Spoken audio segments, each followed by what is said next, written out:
Dios les bendiga, hermanos. Les habla su hermano y amigo José Plasencia del canal La Fe de la Iglesia. En esta ocasión, continuando con nuestra serie de los sacramentos, ya hemos tenido la introducción a los sacramentos en general. Si no la has visto, ve al canal y busca introducción a los sacramentos. Y el día de hoy estaremos viendo el primero de ellos, es decir, el sacramento del bautismo. Como ya se dieron cuenta, nos está acompañando nuevamente nuestro hermano y amigo Eric desde la bella ciudad de Panamá, y bueno, él estará con nosotros durante toda la serie. Dios te bendiga, Eric, ¿cómo estás? Amén, José. Muchas gracias. Estoy muy bien. Feliz de estar con ustedes en esta nueva serie de los sacramentos. Ya que hicimos la introducción a los sacramentos hace un poco tiempo atrás. Y esto va a ser interesante porque vamos a comenzar con el primer sacramento, que es la introducción en la vida de la gracia, la introducción a la iglesia, que es el sacramento del bautismo, que no solamente la Iglesia Católica promulga, sino que muchas confesiones cristianas lo hacen de la misma manera. Así que esperamos que sea del agrado de todos ustedes y que sea de provecho para sus estudios. Amén. Así es. Bueno, sin más preámbulos, esto es muy, muy importante porque es la entrada a la vida cristiana. Tan importante que el Señor Jesucristo, habiendo resucitado de entre los muertos, pronunció las siguientes palabras. No haré comentarios, solo leeré las palabras textuales del Señor Jesús, quien ha dicho, después de resucitar: por tanto, id y haced discípulos a todas las naciones, bautizándolos en el nombre del Padre y del Hijo y del Espíritu Santo. Ahora, ¿qué dice el Catecismo de la Iglesia Católica? En el numeral 1213 encontramos la siguiente afirmación. Repito, Catecismo numeral 1213. El santo bautismo es el fundamento de toda la vida cristiana, el pórtico de la vida en el Espíritu y la puerta que abre el acceso a los otros sacramentos. Por el bautismo somos liberados del pecado y regenerados como hijos de Dios. Llegamos a ser miembros de Cristo y somos incorporados a la Iglesia y hechos partícipes de su misión. La palabra latina es bautismus y tenemos que el bautismo es el sacramento del nuevo nacimiento por el agua y la palabra. Entonces, como acabamos de ver, el bautismo es el fundamento de la vida cristiana. Dicho de otra manera, así en palabras llanas y simples, no existe tal cosa como un cristiano no bautizado. Es decir, para que alguien se pueda calificar como cristiano, debe recibir el bautismo mediante el cual es integrado a la familia de Dios. Por eso se habla de una adopción. Somos adoptados en la familia de Dios. Antes del bautismo somos solo criaturas de Dios. Hay una relación con el Dios creador por cuanto somos criaturas de Él, pero en el sentido espiritual y en lo que se refiere a la salvación, a la redención, todavía no somos parte de la familia de Dios. Es necesario recibir la gracia del bautismo, el sacramento del bautismo. Esto es muy, muy importante. Hermano Eric, ¿cómo ves este primer punto? Sí, es muy interesante este primer punto que tú mencionas porque dice que es el fundamento de toda la vida cristiana. No podemos hacernos llamar cristianos, como tú dices, si no nos hemos bautizado. Eso me recuerda ahorita mismo que hay algunas confesiones que no practican el bautismo cristiano, pero se hacen llamar cristianos. Por eso la Iglesia Católica no los llama cristianos, inclusive dentro de los mismos protestantes. Podemos mencionar como ejemplo de esta situación a los testigos de Jehová que no practican una fe trinitaria, o los mormones que sí en efecto bautizan en el nombre del Padre, del Hijo y del Espíritu Santo, pero no creen lo mismo que la Iglesia Católica o la mayoría de las religiones protestantes en el sentido de un solo Dios y la Trinidad. De igual manera podemos mencionar, ahorita que recuerdo, los Pentecostales Unidos o los unicitarios, que son muchas iglesias unicitarias que no practican el bautismo cristiano en el nombre del Padre, del Hijo y del Espíritu Santo. Bautizan en el nombre de Jesucristo o en el nombre de Jesús, que es una desviación del pentecostalismo que se ha visto en estos tiempos modernos.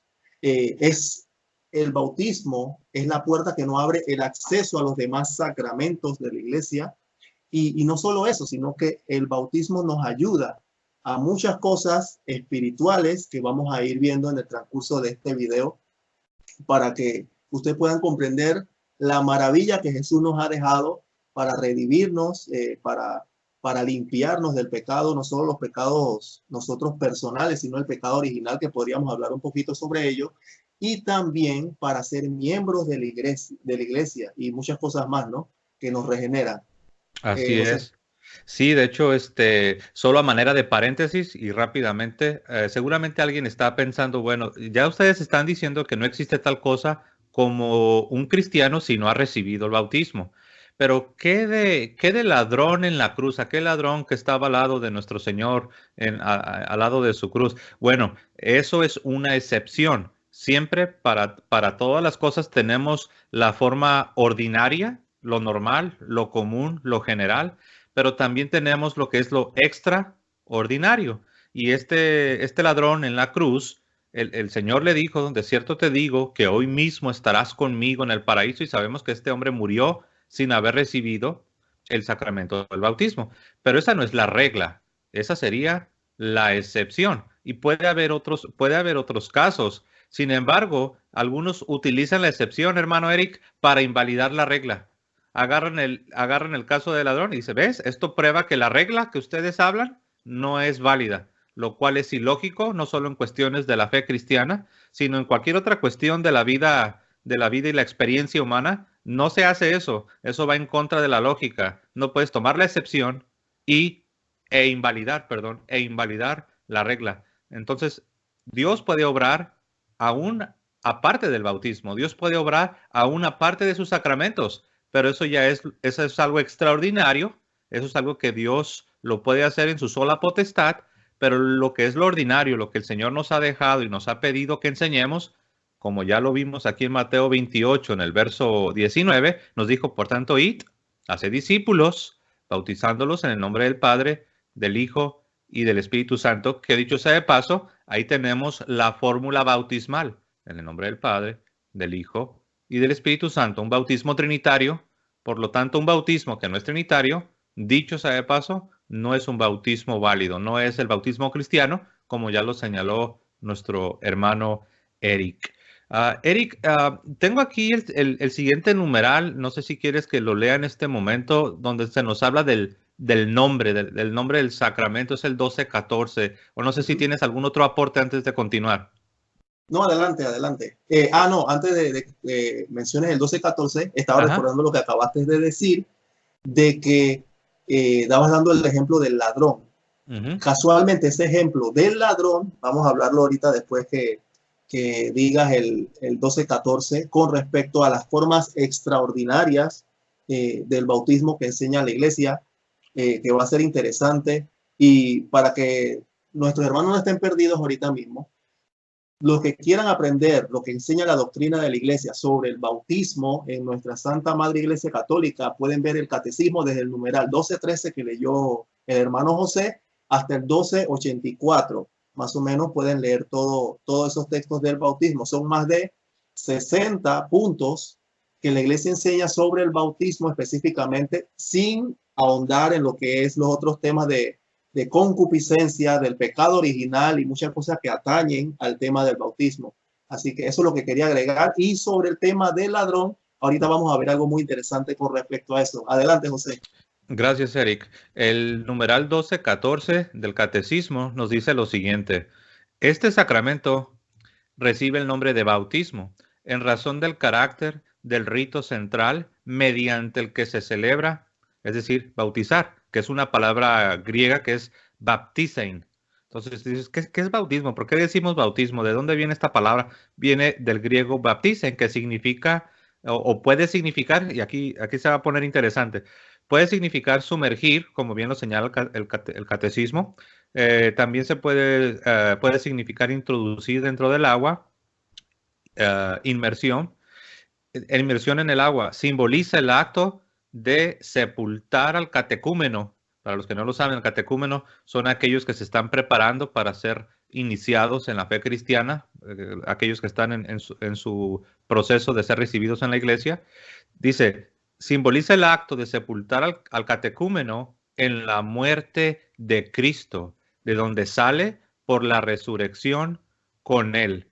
Es decir, una nueva criatura, una nueva creación. Dicho de otra manera, nacemos de nuevo, porque mediante el bautismo, como lo dice San Pablo, allá en Romanos 6:4, dice que juntamente con Cristo morimos, juntamente con Cristo somos sepultados y juntamente con Cristo somos resucitados para andar en una vida nueva. Ese es el nuevo nacimiento. Pablo dice que este nuevo nacimiento sucede por medio del sacramento del bautismo, como está bien testificado en su carta a los Romanos, capítulo 6, el verso 4. Yo quiero decir algo acerca de la palabra griega baptizen, bautismo. Es cierto que puede significar inmersión, pero no siempre, aún en el mismo lenguaje bíblico. Bautismo puede significar un baño, puede significar mojar, puede significar lavar y también puede significar sumergir algo con el propósito de lavarlo, de purificarlo. Ahora, en el lenguaje bíblico, tengo que decir lo siguiente, que las más de las veces, la mayoría de las veces, no en el contexto, no es tanto sumergir. Las más de las veces, la mayoría de las veces, es mojar. Y hay varios ejemplos. Por ejemplo, ustedes saben que el Antiguo Testamento fue escrito en hebreo, pero también tenemos una traducción que hicieron del hebreo al griego. Es decir, también tenemos un Antiguo Testamento griego muy, muy antiguo, que de hecho es antes de Cristo. Viene aproximadamente del siglo I antes del nacimiento de nuestro Señor Jesucristo. Ya teníamos un Antiguo Testamento que había sido traducido al griego. Ahora, si uno va y busca la palabra bautismo en esa traducción griega que se le conoce como la Septuaginta, uno va a encontrar esta palabra griega baptizein y uno se va a dar cuenta que la mayoría de las veces no significa sumergir o inmersión, significa mojar. Un ejemplo, no vamos a ir allá por causa del tiempo, pero un ejemplo está en Éxodo 12:22, donde se nos habla de la Pascua y donde se dice que se bautizaba, es decir, se mojaba una rama de hisopo en la sangre del cordero de la Pascua y se rociaban las jambas y dinteles de la casa, los marcos de la casa. Estamos hablando de la Pascua, cuando el ángel de la muerte iba a venir en el tiempo de las 10 plagas de Moisés. Bueno, cuando dice que se mojaba la rama de hisopo, hermano Eric, ahí en el griego, en la traducción griega, es baptizen. Y vemos que no es una inmersión, simplemente es mojarlo. No necesariamente zambullirlo en un recipiente o en una alberca o en el océano o en un río. No, simplemente era mojar la rama. Otro ejemplo rápido. También en la ley judía se nos habla de que cuando alguien tocaba a una persona muerta, uno quedaba ritualmente impuro. En el sentido ritual quedabas impuro. Eras considerado una persona impura por haber tocado un cuerpo sin vida, un cuerpo muerto. En ese caso, se bautizaba, entre comillas, se mojaba una rama de hisopo en agua y se rociaba sobre la persona para purificarla y que quedara ritualmente pura. Entonces, ya tenemos dos ejemplos donde simplemente bautismo o baptizein significa mojar. Mojar para rociar a otra persona. Y termino con este ejemplo. En el caso de los sacerdotes, cuando un sacerdote pecaba, se le hacía bautizar, es decir, se le hacía mojar el dedo. Vean esto. Tenía que mojar el dedo en la sangre de un toro joven y se salpicaba la sangre en el velo del templo 7 veces. Eso está en Levítico 4, en el verso 3 en adelante. Entonces, ahí tenemos 3 ejemplos donde baptizein o bautismo en la traducción griega del Antiguo Testamento significa mojar. Ahora, ¿a dónde voy con todo esto? Nuestros hermanos separados, hermano Eric, quizás lo has escuchado, nos insisten demasiado en que el bautismo que la iglesia por siglos y siglos ha practicado, que no es un bautismo válido, que porque no hay una inmersión, aunque sabemos que en muchas partes de la iglesia católica sí se usa la inmersión. De hecho, no estamos en contra de la inmersión. Lo único que estamos diciendo es que si tú vas a la misma escritura, bautismo no siempre es inmersión, simplemente es mojar algo, puede ser mojarlo, lavarlo, rociar, aspersión de agua. Adelante, hermano Eric. Sí, a mí sinceramente no me gusta discutir mucho ese tema de que si es por inmersión o por infusión o por aspersión, porque el Código de Derecho Canónico que rige la ley de la Iglesia en el numeral 854 dice que el bautismo se ha de administrar por inmersión o por infusión de acuerdo a las normas de la conferencia episcopal. Eso lo dice el Código de Derecho Canónico en el numeral 854. Por como tú mencionas, hay iglesias católicas que lo hacen por inmersión, otras, y el rito latino lo más usual es que lo haga por infusión, que es lo que conocemos más que nada por situaciones prácticas, ¿no? Porque no podemos estar metiendo, imagínense, en la piscina o en un lugar con mucha agua a tantas personas por diferentes razones que pueda tener un país o razón. Y dice que eso lo dicta la conferencia episcopal. O sea que si el obispo en tu país quiere que la persona se bautice por inmersión, simplemente lo aplica y punto. Porque ellos son los sucesores de los apóstoles y ellos rigen las normas de las leyes de la iglesia de cada país. Por eso que no hay ningún problema con que si es por inmersión o por infusión, que es lo normal, ¿no? Que hemos visto nosotros acá en el rito latino.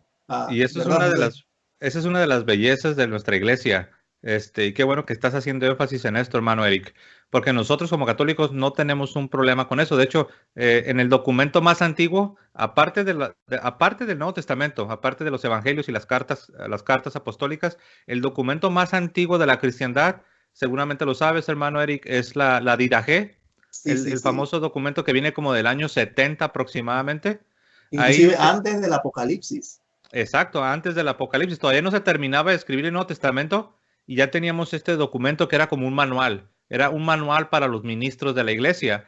Y ahí se dice que se puede aplicar el bautismo o bien por inmersión o por aspersión. O sea que la iglesia nunca ha hecho una controversia, digámoslo así. Solamente lo mencionaba por nuestros hermanos queridos, hermanos separados, que muchas veces vienen a nosotros los católicos y nos dicen, ah, no, es que tiene que ser por inmersión. Entonces, si queremos ayudarles a ellos, aún en la misma Sagrada Escritura les podemos demostrar que no siempre es inmersión. Pero Así gracias mismo es. por aclararlo aún más, hermano Eric. En la Iglesia Católica se practican los dos, por aspersión, infusión o incluso inmersión. Nunca ha sido un problema. ¿Tienes algo más, Eric? Sí, O quieres que vayamos a lo siguiente? Ajá. sí, no, para terminar, es que tiene su sentido común. Recuerden que la fe tiene que tener sentido común. ¿Cómo se practicaba el bautismo? Como tú dices en la Didache, que fue el primer catecismo de la iglesia en el año 70. Estamos hablando ya hace más de 1800 años, cuando la iglesia estaba comenzando. San Pablo y Pedro recién habían fallecido. Juan no había ni siquiera escrito el Apocalipsis o estaba escribiendo el Apocalipsis y estaba ya el manual de cómo los cristianos usaban el bautismo, ¿no?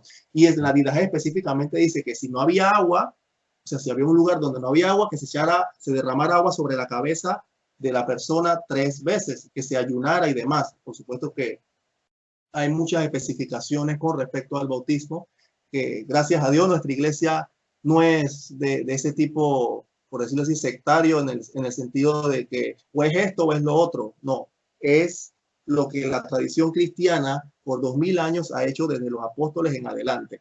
Ahora, para entrar nada más un poquitito antes del siguiente punto, tenemos que saber algo, queridos hermanos, que el bautismo no es un invento cristiano. El bautismo, sí. ¿Qué me estás diciendo, Eric? ¿Cómo es posible? No, el bautismo no es un invento cristiano. El bautismo en sí, por decirlo de una manera genérica, es algo que viene desde el paganismo. O sea, las religiones paganas de Egipto, Babilonia, Asiria y todos esos lugares tenían rituales porque siempre simbolizaban el agua, con la purificación, un nuevo nacimiento de la nueva vida. Y esto no es nada nuevo. En el judaísmo, por decirlo así, podemos ver a los esenios. Si los que no recuerdan, los esenios eran las personas que tenían una vida ascética, o sea, de oración, de ayuno y de penitencia, que vivían en los desiertos, predicaban, y podemos ver el ejemplo de Juan el Bautista. Juan el Bautista era un esenio.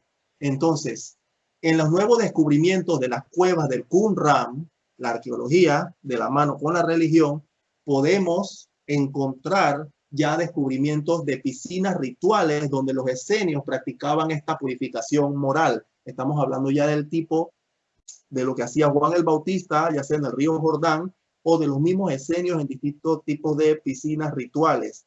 Entonces, en el judaísmo, si podemos hacer una conexión o una relación entre el bautismo cristiano o el judaísmo, es lo mismo.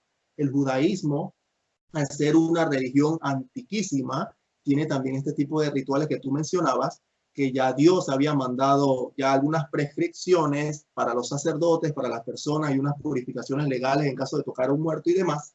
El judaísmo podemos mencionar algo que se llama la mikveh. La mikveh. La mikveh es un baño ritual que simboliza una renovación o un renacimiento.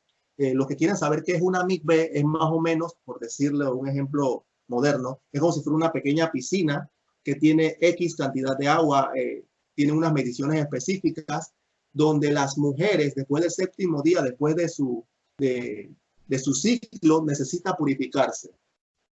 Entonces, ¿dónde más los judíos utilizan una mikveh? Donde también es aceptada por los hombres para cuando unos días antes del Yom Kippur. Antes del Yom Kippur, algunos hombres tienen por costumbre sumergirse en una mikveh.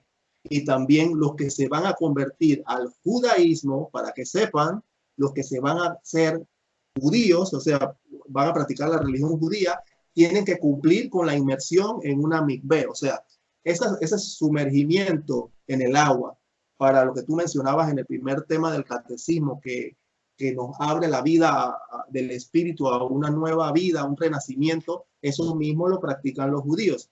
Por eso que no es nada extraño de que Jesucristo haya instaurado este mismo tema que ya venía viendo desde el antiguo pacto, Dios, con las profecías y demás, de aspersión de agua, cuando dice en Ezequiel que yo los rociaré y les daré una nueva vida, los limpiaré, los purificaré de sus pecados. Y es muy interesante, porque inclusive en el día de hoy, para los que no saben, los judíos sumergen utensilios o artículos que no son judíos en una mikveh. Y eso está en Números, capítulo 31, versículo 21. No sé si lo puedes leer por ahí, José. Tendrás el libro de los Números, en el capítulo 31, versículo 21, para que me puedas ayudar con ese texto, de ver cómo el judaísmo no solo cumple el tema de la purificación de las mujeres, de los hombres que quieren renovarse cuando viene el Yom Kippur, o de las personas que quieren hacerse judías, que se sumergen en una mikveh. ¿Cuál es el capítulo? Sí, Números, capítulo 31, versículo 21, podemos ver algo con respecto a eso. Lo leo. Repito, Números 31 en el verso 21, ¿correcto? Sí, correcto. Y el sacerdote Eleazar dijo a los hombres de guerra que venían de la guerra: esta es la ordenanza de la ley que el Señor ha mandado a Moisés. Ciertamente, ¿continuó? Sí, continúa. Okay. Ciertamente el oro y la plata, el bronce, hierro, estaño y plomo, todo lo que resiste el fuego, por fuego lo haréis pasar y será limpio. Bien que en las aguas de purificación habrá de purificarse, y haréis pasar por agua todo lo que no resiste el fuego. Sí, excelente, José. Ahí, como ven, queridos hermanos, los judíos, no solamente por este ritual que estoy diciendo de la mikveh, por las personas que se van a hacer judías, se sumergen en el agua. También era costumbre hacer purificaciones de objetos que venían fuera de los lugares judíos para ser purificados, y el agua siempre ha simbolizado una purificación. Ciertamente, en el libro de Levítico, que es el libro de ritual de los judíos, podemos ver como una pincelada de lo que es la mikveh, porque yo sé que de repente hay personas que practican el judaísmo mesiánico, que te siguen, José, y les gusta ver la Torá y demás. Solamente una pincelada en el libro de Levítico, en el capítulo 11, nos habla de la mikveh de manera muy superficial, o sea, no habla específicamente de cuánto mide, de cuánto tiene que ser ese agua de purificaciones que tú mencionas, ya que se encuentra más especificado lo que es el Talmud y la Mishnah, que es de origen judío, ¿no? Sí, así es. Y eso es lo que quería aportar en este caso, de por qué tenemos que comprender que el bautismo o la purificación, esas ganas del hombre de purificarse de sus pecados, de lavarse, de ser una nueva persona, una nueva criatura, de un momento de preparación espiritual, no solamente viene del mundo pagano, como mencioné, de Egipto y demás, de lugares paganos que practicaban religiones paganas, sino del mismo judaísmo, que tenemos razones, hasta con la arqueología, que nos dicen en las pruebas del Qumran cómo hacían los esenios para purificarse. Y Jesús, al dar los mandatos del bautismo, nos sigue dando esa forma a Dios de purificación a través del agua. Y eso es lo que quería complementar. ¿Cuál sería el próximo? Para seguir con el siguiente punto, José, sí, disculpa. ¿O tienes algo que aportar? Sí, no hay problema. Antes de leer el siguiente numeral del catecismo, solo no vaya a ser que alguien se quede por ahí con algún malentendido. Cuando nuestro hermano Eric nos dice que el bautismo no es algo propiamente de los cristianos, sino que aún se puede encontrar en las culturas paganas, el hermano Eric se está refiriendo, recuerden que el bautismo es lavamiento, es un lavamiento de purificación. El hermano Eric se está refiriendo que si uno va y analiza las antiguas culturas paganas que no son cristianas, aún ellos tienen esta noción, este concepto de un lavamiento para ser purificado. Les digo esto porque alguno puede decir, oh no, este católico está diciendo que el sacramento cristiano en la realidad viene de los paganos. No, no se está refiriendo a eso. El bautismo propiamente hablando como un sacramento cristiano es eso, es algo de los cristianos, tiene origen divino. Recuerden que los sacramentos, como también lo señaló nuestro hermano Eric en el video de la introducción, en el video anterior, los sacramentos tienen su origen ¿en quién? Tienen su origen en Cristo. Pero el hermano Eric estaba haciendo referencia a que estos lavamientos de purificación aún nos encontramos en las culturas no cristianas. Solo a manera de aclaración, ¿no? No va a ser que alguien quede con ese malentendido. Así mismo es. Nada de decir de lo que tú estabas mencionando. Vuelvo y repetimos. Solamente estoy haciendo referencia a que ese lavamiento viene desde culturas antiguas y lo podemos ver en la arqueología con las cuevas del Qumran. Así es. Y también, bueno, nuestro hermano Ari mencionó acerca de Juan el Bautista, perteneciendo a los esenios, que sabemos que estaban, si uno va a la Biblia, uno va a encontrar a los fariseos, uno va a encontrar a los saduceos, y también hay otro grupo que no se menciona en el Nuevo Testamento, que es el grupo de los esenios, que nuestro hermano Eric ya nos dijo que se apartaban de la ciudad, se iban a los desiertos, formaban sus comunidades y tenían baños rituales que eran una especie de bautismo. Y algunos expertos historiadores y arqueólogos han visto muchas similitudes entre el estilo de vida de Juan el Bautista y los esenios. Por eso muchos han especulado, han visto que tal vez es una posibilidad, no está 100% comprobada, pero hay quienes piensan que tal vez Juan el Bautista perteneció en algún tiempo antes de tener su ministerio público, perteneció quizás a los esenios, solamente a manera para que quede bien cimentado, ¿no? Para que quede bien claro. El hermano Eric también ya lo mencionó, el bautismo tiene sus antecedentes en el mismo Antiguo Testamento, como ya lo mencioné cuando les hablé de la palabra bautismo, baptizein, que significa mojar. También tenemos algunas prefiguraciones en el Antiguo Testamento, ¿no? Sabemos que en el mismo Génesis, en el primer capítulo de la Biblia, ¿cómo ves, Eric? Ya en Génesis 1, cuando dice que el Espíritu de Dios se movía sobre las aguas, y es lo que sucede en el bautismo. El Espíritu de Dios se mueve cuando las aguas bautismales son aplicadas al que recibe el bautismo. Eso está en Génesis capítulo 1, verso 2. También otra prefiguración está ahí mismo en el libro del Génesis, en el capítulo 6, donde se nos habla de otras aguas, Eric, las aguas del famoso diluvio. Cuando se nos dice cuando se nos habla de las aguas del diluvio que purificaron la tierra, porque dice que el pecado impregnó toda la tierra, toda la creación, y Dios nos manda un diluvio que, si bien era un juicio, también tenía el propósito de purificar. Solamente estamos hablando de prefiguraciones o tipos que apuntaban hacia una realidad futura, es decir, el bautismo cristiano. También lo vemos en las otras aguas, Eric, las aguas del Éxodo.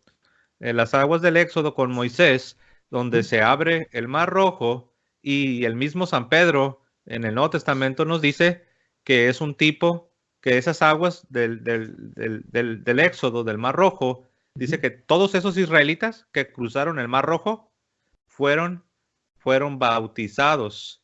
Y eso incluía, creo que hasta incluía desde viejitos, desde personas de la tercera edad, hasta niños, hasta bebés. Y dice que todos fueron bautizados, nada más para que lo analicen. Y por último, otra prefiguración, perdón, es otras aguas, en este caso las aguas del Jordán. Cuando el pueblo de Israel, bajo el liderazgo de Josué, cruzaron el Jordán en seco. Y también se nos dice que ese cruce que les daba la entrada últimamente a la tierra prometida es un tipo del bautismo. El bautismo también te da entrada, te permite la entrada del desierto, de la vida sin Dios, a introducirte a la tierra prometida, a la vida nueva, es decir, últimamente a la vida cristiana. Estas son algunas prefiguraciones. No sé si quieres acotar aquí algo sobre estas prefiguraciones, Eric. Sí, solamente una para no alargarme tanto.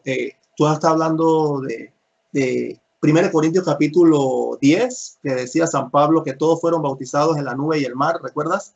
Así es. Casualmente, y del salvamiento a través del agua, para que uno no muera, se puede ver una prefiguración con los sacerdotes en el templo. En Éxodo capítulo 30, versículo 20 y 21, nos dice lo siguiente: cuando entren en el tabernáculo de reunión, se lavarán con agua para que no mueran. Miren lo que dice Dios a través de su palabra a los sacerdotes que ministraban en el templo. Cuando entren en el tabernáculo de reunión, se lavarán con agua para que no mueran. Y cuando se acerquen al altar para ministrar, para quemar la ofrenda encendida para Dios, ¿no? Se lavarán las manos y los pies para que no mueran. Miren cómo repite la palabra para que no mueran varias veces. Dice que lo tendrán por estatuto perpetuo entre su descendencia por sus generaciones. Esto es interesante cuando uno lee estas prefiguraciones, como tú dices, en esta manera de estudiar las Sagradas Escrituras, y uno ve las tipologías bíblicas, las analogías, las prefiguraciones, al decir esa palabra, para que no mueran. Eso significa que entonces el bautismo, ese baño de regeneración, hacen que uno no muera. Esa muerte espiritual eterna es para que nos salvemos entonces. Y es muy interesante que podemos ver ahora ese tema. Estaba recordando, José, que tú estabas hablando de que hay formas extraordinarias en que Dios puede salvar a una persona. Estaba recordando sobre el bautismo que hay formas extraordinarias, o sea, el bautismo puede ser suplido por maneras extraordinarias de salvación. Cuando sin culpa propia no se puede recibir un bautismo por agua. Y tú diste el ejemplo que muchos hermanos no católicos les gusta mencionar del buen ladrón en la cruz. El buen ladrón en la cruz no se bautizó, pero para que sepan, queridos hermanos, la iglesia enseña dos referencias a esto: el bautismo de deseo y el bautismo de sangre. No sé si has escuchado sobre eso, José, para ampliar un poquito a los hermanos. Así es, sí he escuchado. Es decir, si alguien tiene la intención, si una persona, imagina, alguien está ya muriendo y no hay agua para administrarle el bautismo de la manera ordinaria, esta persona tiene toda la intención, ya le hablaste del sacrificio de Jesucristo, le hablaste de su plan, de su amor, le hablaste de la necesidad de arrepentirse de sus pecados, de invocar el nombre de Dios, el nombre del Señor para recibir la gracia, y simple y sencillamente no tienes los medios para administrarle el bautismo. Hay un deseo, y es lo que la reflexión teológica de la Iglesia a través de los siglos han visto, como nuestro hermano Eric lo señala, ¿no? El bautismo de deseo. Adelante, Eric. Sí, estaba viendo el catecismo en el numeral 1259 y el 58, que nos habla de estos medios extraordinarios en cuanto a las personas que no puedan recibir el bautismo. Quiero especificarles, queridos hermanos que ven el video, el bautismo de deseo y el bautismo de sangre no es un sacramento.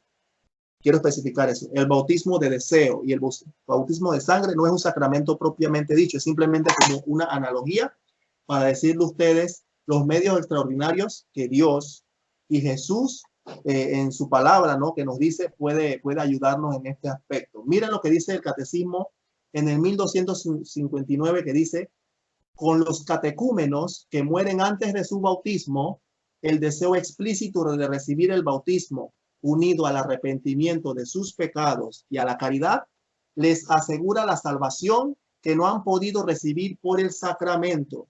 Repito, en el numeral 1259 nuestro catecismo habla sobre el bautismo de deseo, que son aquellas personas que tú mencionaste que no pudieron bautizarse, pero tenían un arrepentimiento y el deseo de recibir el bautismo.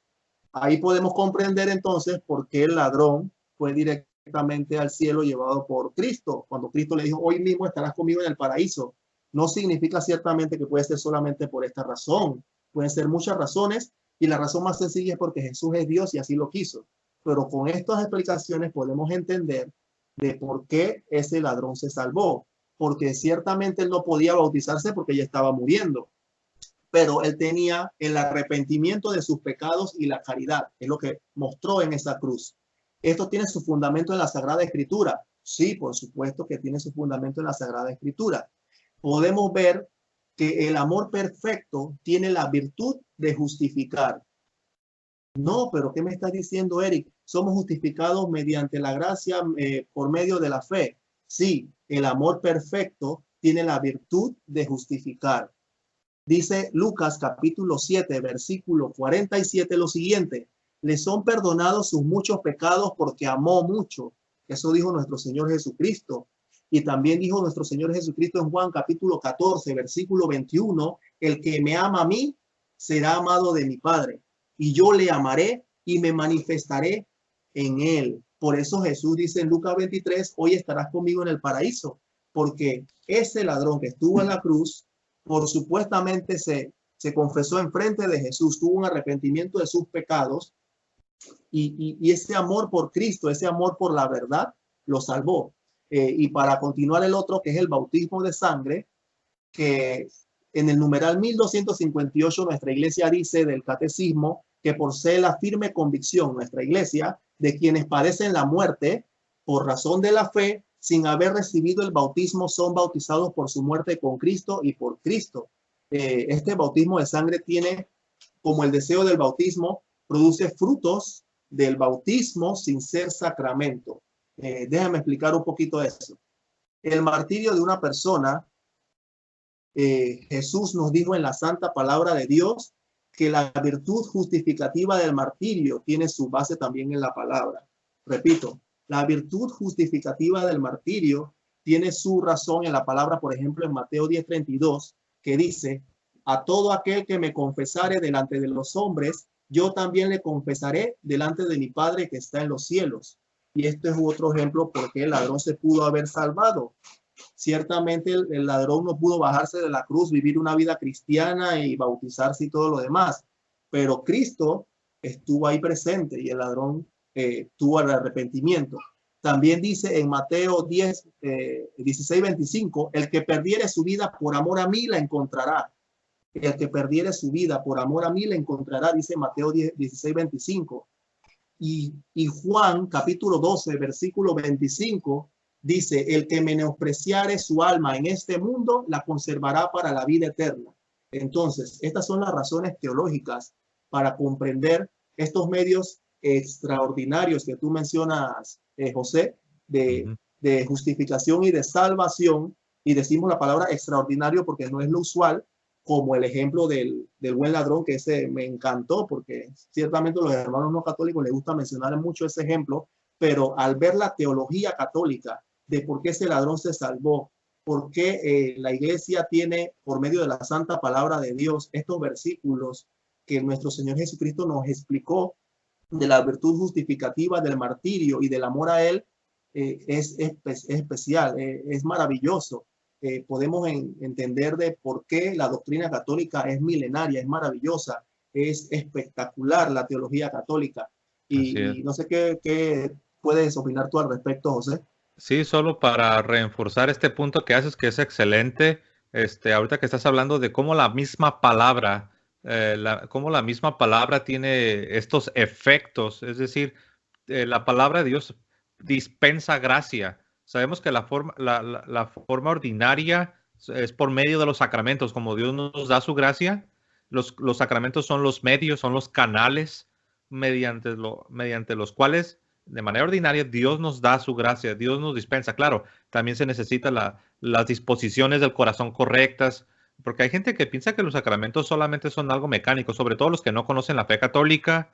Cuando nos escuchan hablar de que los sacramentos son los medios y que Dios dispensa su gracia mediante estos sacramentos, ellos lo ven a través de un filtro protestante y asumen que todo es mecánico, que si una persona que es un pagano, que vive en pecado, que no cree en Dios, que no se ha arrepentido, pero nada más va y recibe el sacramento, ellos lo ven así como mecánico, pero eso no enseña la iglesia. La iglesia enseña de las disposiciones del corazón correctas, apropiadas para cada bautismo.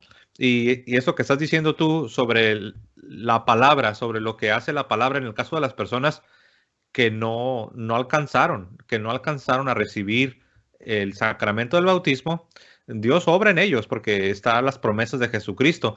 Y dicho sea de paso, si alguna vez tú como católico te has preguntado, ¿cómo es posible que en las comunidades protestantes, en las comunidades que son cristianas pero no pertenecen a la iglesia, están separados? ¿Cómo es posible que se diga que Dios puede obrar en ellos si no tienen los sacramentos?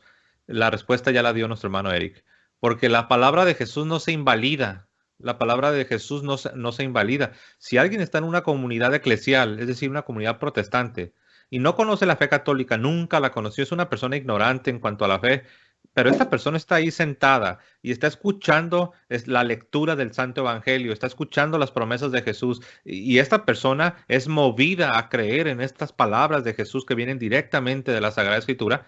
El Espíritu de Dios obra en esta respuesta de este individuo al Evangelio mismo, independientemente de que pertenece a una comunidad que se ha separado del seno de la Iglesia Católica. Solamente ese es un paréntesis muy grande, pero creo yo, perdón, que es necesario, porque algunos me han hecho esta pregunta, Eric. Me han dicho, pero ¿cómo? Los protestantes no tienen la Eucaristía, no tienen los sacramentos, están fuera de la iglesia. Cómo es que debemos creer que también Dios puede obrar? Y la respuesta ya la diste, Eric, cuando hablaste de las promesas de Jesús, cuando una persona cree en las palabras de Jesús, y muchos hasta derraman su sangre. Eso Muchos. podemos verlo, sí, en Medio Oriente, hermanos que de repente se van apenas a bautizar y ahí aplica el bautismo de sangre. El que perdiere su vida por amor a mí la encontrará. Esas personas, por ejemplo, iban a la iglesia a bautizarse recién, pero antes de llegar a la iglesia les cayó una bomba, les cayó un martirio feo por algún tipo de terrorismo, algún decir, un sicario, un maleante que lo atacó en el camino y no pudo bautizarse. Tenía la intención, bautismo de deseo, y perdió su vida por amor a Cristo, aun cuando no se pudo bautizar. Las personas esas le dicen a los cristianos, ciertamente lo hacen, lo amenazan, le dicen, vuélvete para tal religión y ya no seas cristiano o desiste de ser cristiano. Y la persona dice, no, yo voy a la iglesia, yo no voy a desistir de Cristo. Y los matan.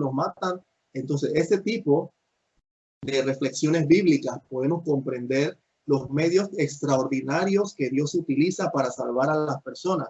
De igual manera, como tú dices, en las comunidades no católicas, recuerden, hermanos, el ser católico no significa que tú te vas a ir para el cielo, porque como todo mundo conoce católicos, borrachos, mujeriegos y demás tipos que no profesan la fe de manera correcta, el mismo catecismo nos dice que si nosotros, lo voy a parafrasear, que si prácticamente nosotros vamos a la iglesia a hacer calientabancas, eso no te garantiza la salvación. Tú tienes que practicar las virtudes de la religión, practicar los mandamientos que Cristo instituyó, practicar la palabra de Cristo para que el que persevere hasta el fin, como dice Mateo 24:13, se salvará. Pero ciertamente tenemos medios extraordinarios y ordinarios que Cristo estableció en su iglesia para causar efectos sobrenaturales en el alma de una persona. Nos dejó signos visibles para causar efectos invisibles. Y ciertamente nosotros tenemos la plenitud de la revelación. Los hermanos no católicos tienen parte de la revelación. Nosotros tenemos el paquete completo. Me gustó una analogía de una persona, un amigo mío que me dijo una vez, es como si tú fueras a la guerra y el católico, si lo ponemos en términos de guerra, el católico tiene la bomba atómica, los hermanos protestantes tienen ametralladoras o flechas. De esa manera, de esa magnitud, tenemos la plenitud de la revelación y los efectos de la gracia que causa el bautismo en una persona son maravillosos. Así que adelante, José, antes que me extienda y me inspire a hablar mucho.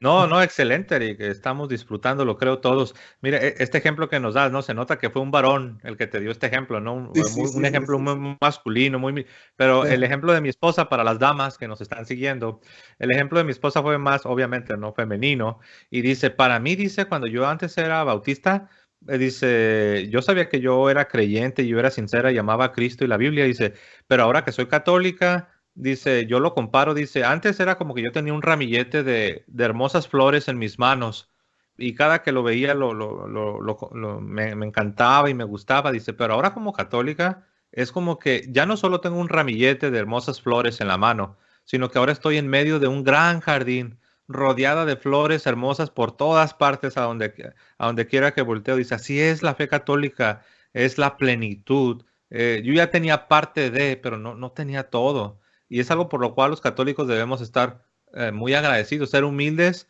y estar agradecidos de que se nos ha concedido tener la plenitud de la fe cristiana, que es algo muy hermoso.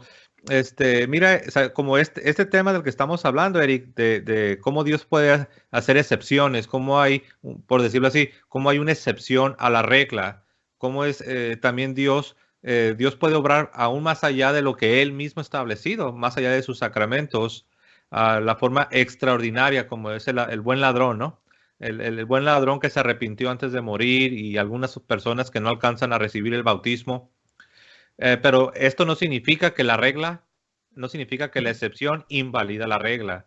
No significa que, no, pues mira, el buen ladrón, el ladrón en la cruz, nunca recibió el bautismo. Entonces, eso significa que tú para ser cristiano no necesitas recibir el bautismo. Y esto que estoy diciendo, Eric, era lo que nosotros como bautistas, para aquellos que no lo saben, su servidor fue bautista por 20 años.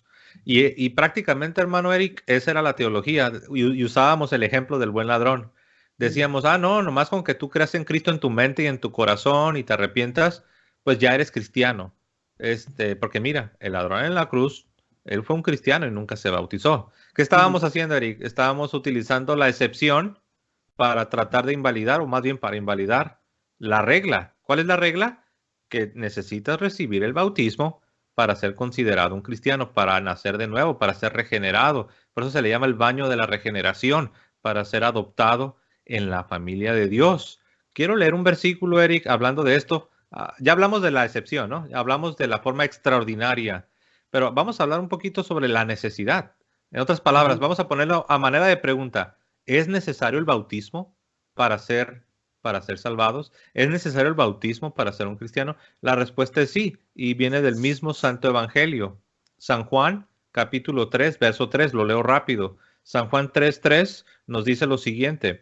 Respondió Jesús y le dijo, de cierto te digo, que el que no naciere de nuevo no puede ver el reino de Dios. Aquí Jesús está hablando de nacer de nuevo, pero uno pudiera preguntarse, pues suena bonito, ¿no? Nacer de nuevo, pero ¿qué es eso? ¿A qué se refirió Jesús cuando habló de nacer de nuevo? ¿Se refirió a hacer una oración? ¿Se refirió a solo creer en tu cabeza, en tu mente? ¿O a qué se refirió? La respuesta está en el mismo contexto del pasaje. Vean lo que dice el versículo 4 y lo leo. 4 dice el versículo 4, estamos en San Juan 3, verso 4. Nicodemo le dijo, ¿cómo puede un hombre nacer siendo viejo? ¿Puede acaso entrar por segunda vez en el vientre de su madre y nacer? Respondió Jesús, de cierto te digo, que el que no naciere de agua y del Espíritu no puede entrar en el reino de Dios. Jesús nos da la respuesta. Te estoy hablando de nacer del agua y del Espíritu. ¿Se acuerdan de Génesis 1:2? Que dice que el Espíritu de Dios se paseaba sobre las aguas. Jesús dice, necesitas nacer del agua y del Espíritu. El Génesis nos habla del Génesis significa comienzo, inicio. el comienzo de la vida, el inicio, una creación. Ah, pues también hay una nueva creación, hay un nuevo inicio, hay un nuevo nacimiento que tiene que ver también con agua y espíritu. Y Jesús dijo, de cierto te digo, que el que no naciere de agua y del espíritu no puede entrar en el reino de Dios. Respondiendo a la pregunta, ¿es necesario el bautismo para ser parte de la familia de Dios? La respuesta es sí es necesario, porque el que no nace del agua, paréntesis bautismal, el que no nace del agua y del espíritu, porque no solamente es el agua, el espíritu de Dios opera en la persona que recibe el agua del bautismo, hace una regeneración, es decir, un nuevo nacimiento. Entonces, la respuesta sencilla es sí es necesario. Por eso hablamos de la necesidad imperante del sacramento del bautismo. Por eso aquellos padres cristianos que no están siendo responsables con sus hijos para administrarles el sacramento, no están haciendo bien. Hermano Eric. Sí, me quedé pensando que ibas a seguir hablando, no te preocupes. No. Tienes razón que prácticamente podemos resumirlo de cuáles son entonces los beneficios de recibir un bautismo. Hay muchos beneficios y hay muchos efectos que causa el bautismo a una persona, al alma más que nada. Recuerden, hermanos, vuelvo y lo repito, el bautismo, agua, simplemente de manera fácil y explicativa, el agua produce unos efectos sobrenaturales que son las gracias que Dios nos otorga. Entonces, ¿qué efecto causa el bautismo en una persona? ¿Para qué? ¿Para qué es el bautismo, como tú mencionabas? Primero, entre muchos efectos, pero no voy a mencionarle todos, la justificación. Sí, el bautismo a una persona, uno de los efectos que causa es la justificación, que consiste en su faceta negativa, en la remisión de pecados, en la faceta negativa, y en la faceta positiva, en la santificación y renovación interior del hombre. Entonces, remisión de pecados. Vamos a pausar aquí un momentito.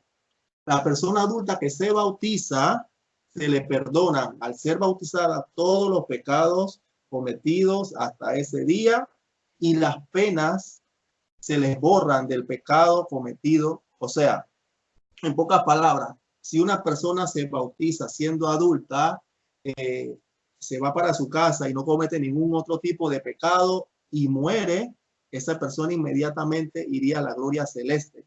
Estaría prácticamente limpio de toda mancha de pecado y de las penas debidas por el pecado, que hablamos, por eso que hablamos mucho sobre el purgatorio.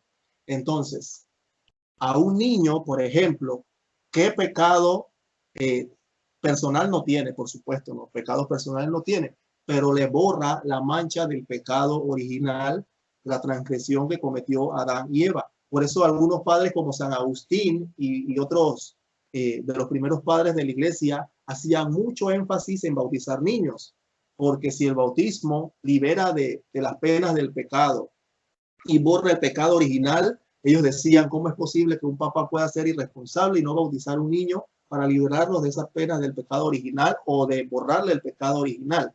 Entonces, uno de los efectos que causa el bautismo es la justificación. Ya expliqué, ¿no? La remisión de los pecados y la santificación y renovación interior. Entonces tú hablabas algo de un baño de regeneración, que el catecismo habla del bautismo como un baño de regeneración.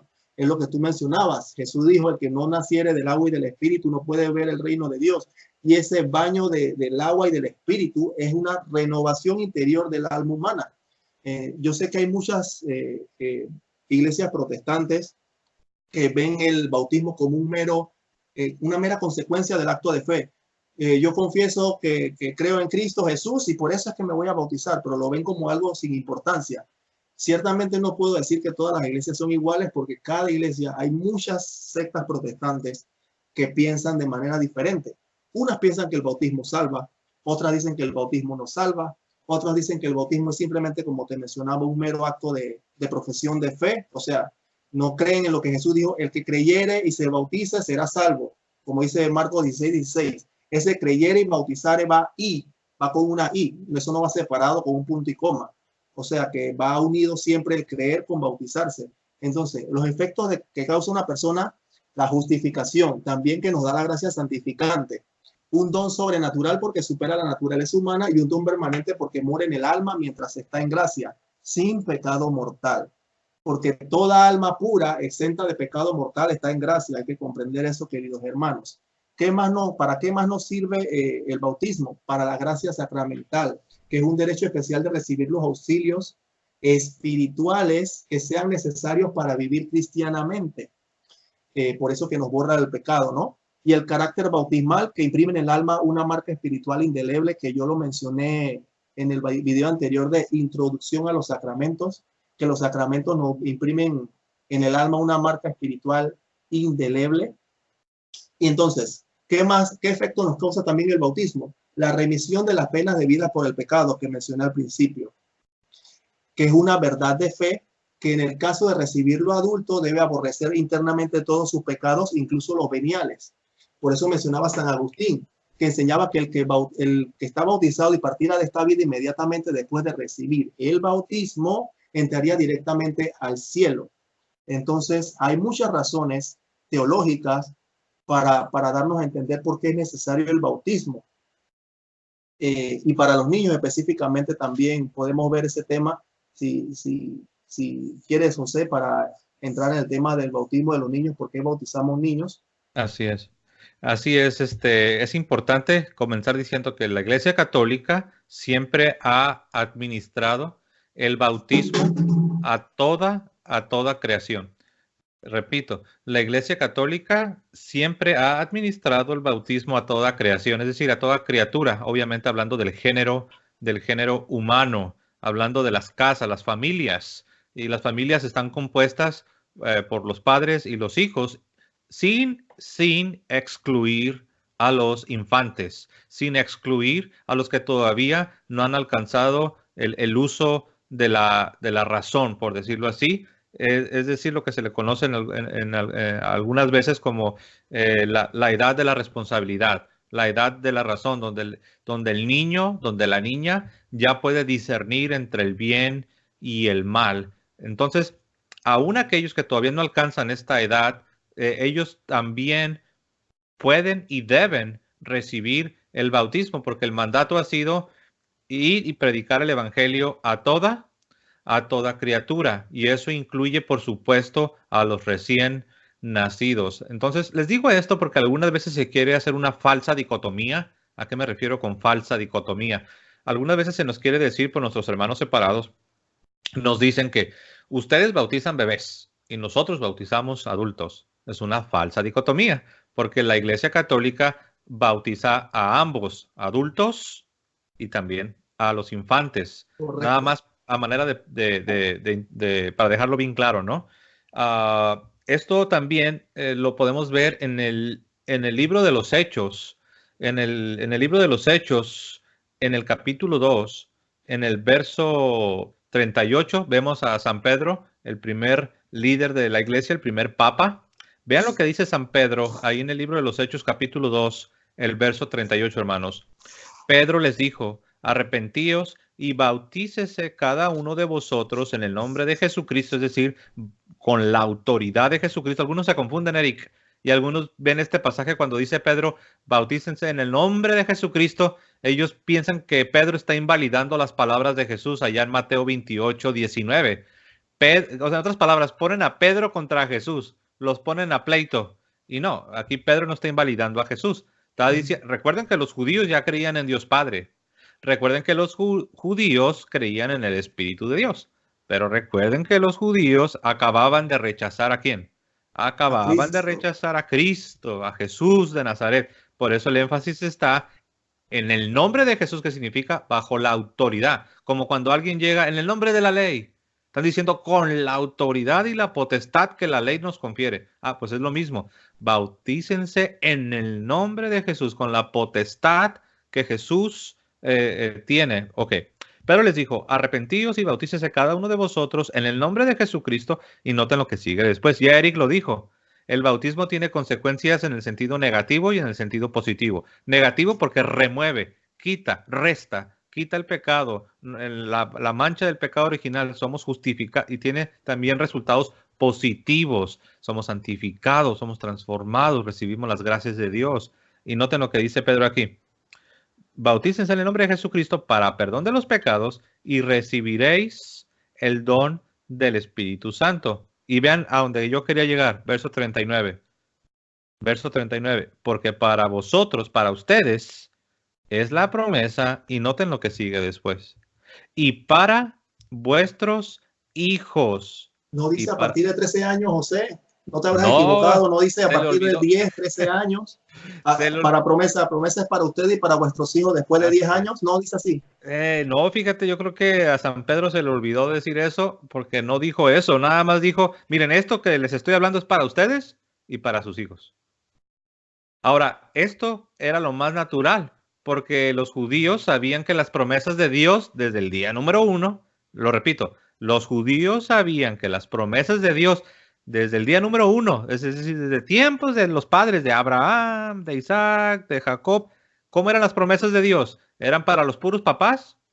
No, también eran para los hijos. Por eso a los hijos varones se les hacía circuncidar. Por eso San Pablo llama al bautismo cristiano, dice que lo llama la circuncisión, perdón, San Pablo dice que el bautismo es la circuncisión de Cristo.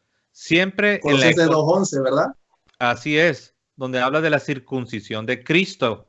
Y ese es el mismísimo San Pablo. Y aquí tenemos a Pedro repitiendo prácticamente, haciendo un eco y diciendo, esto es para ustedes y es para sus hijos. Y está en la misma Sagrada Escritura.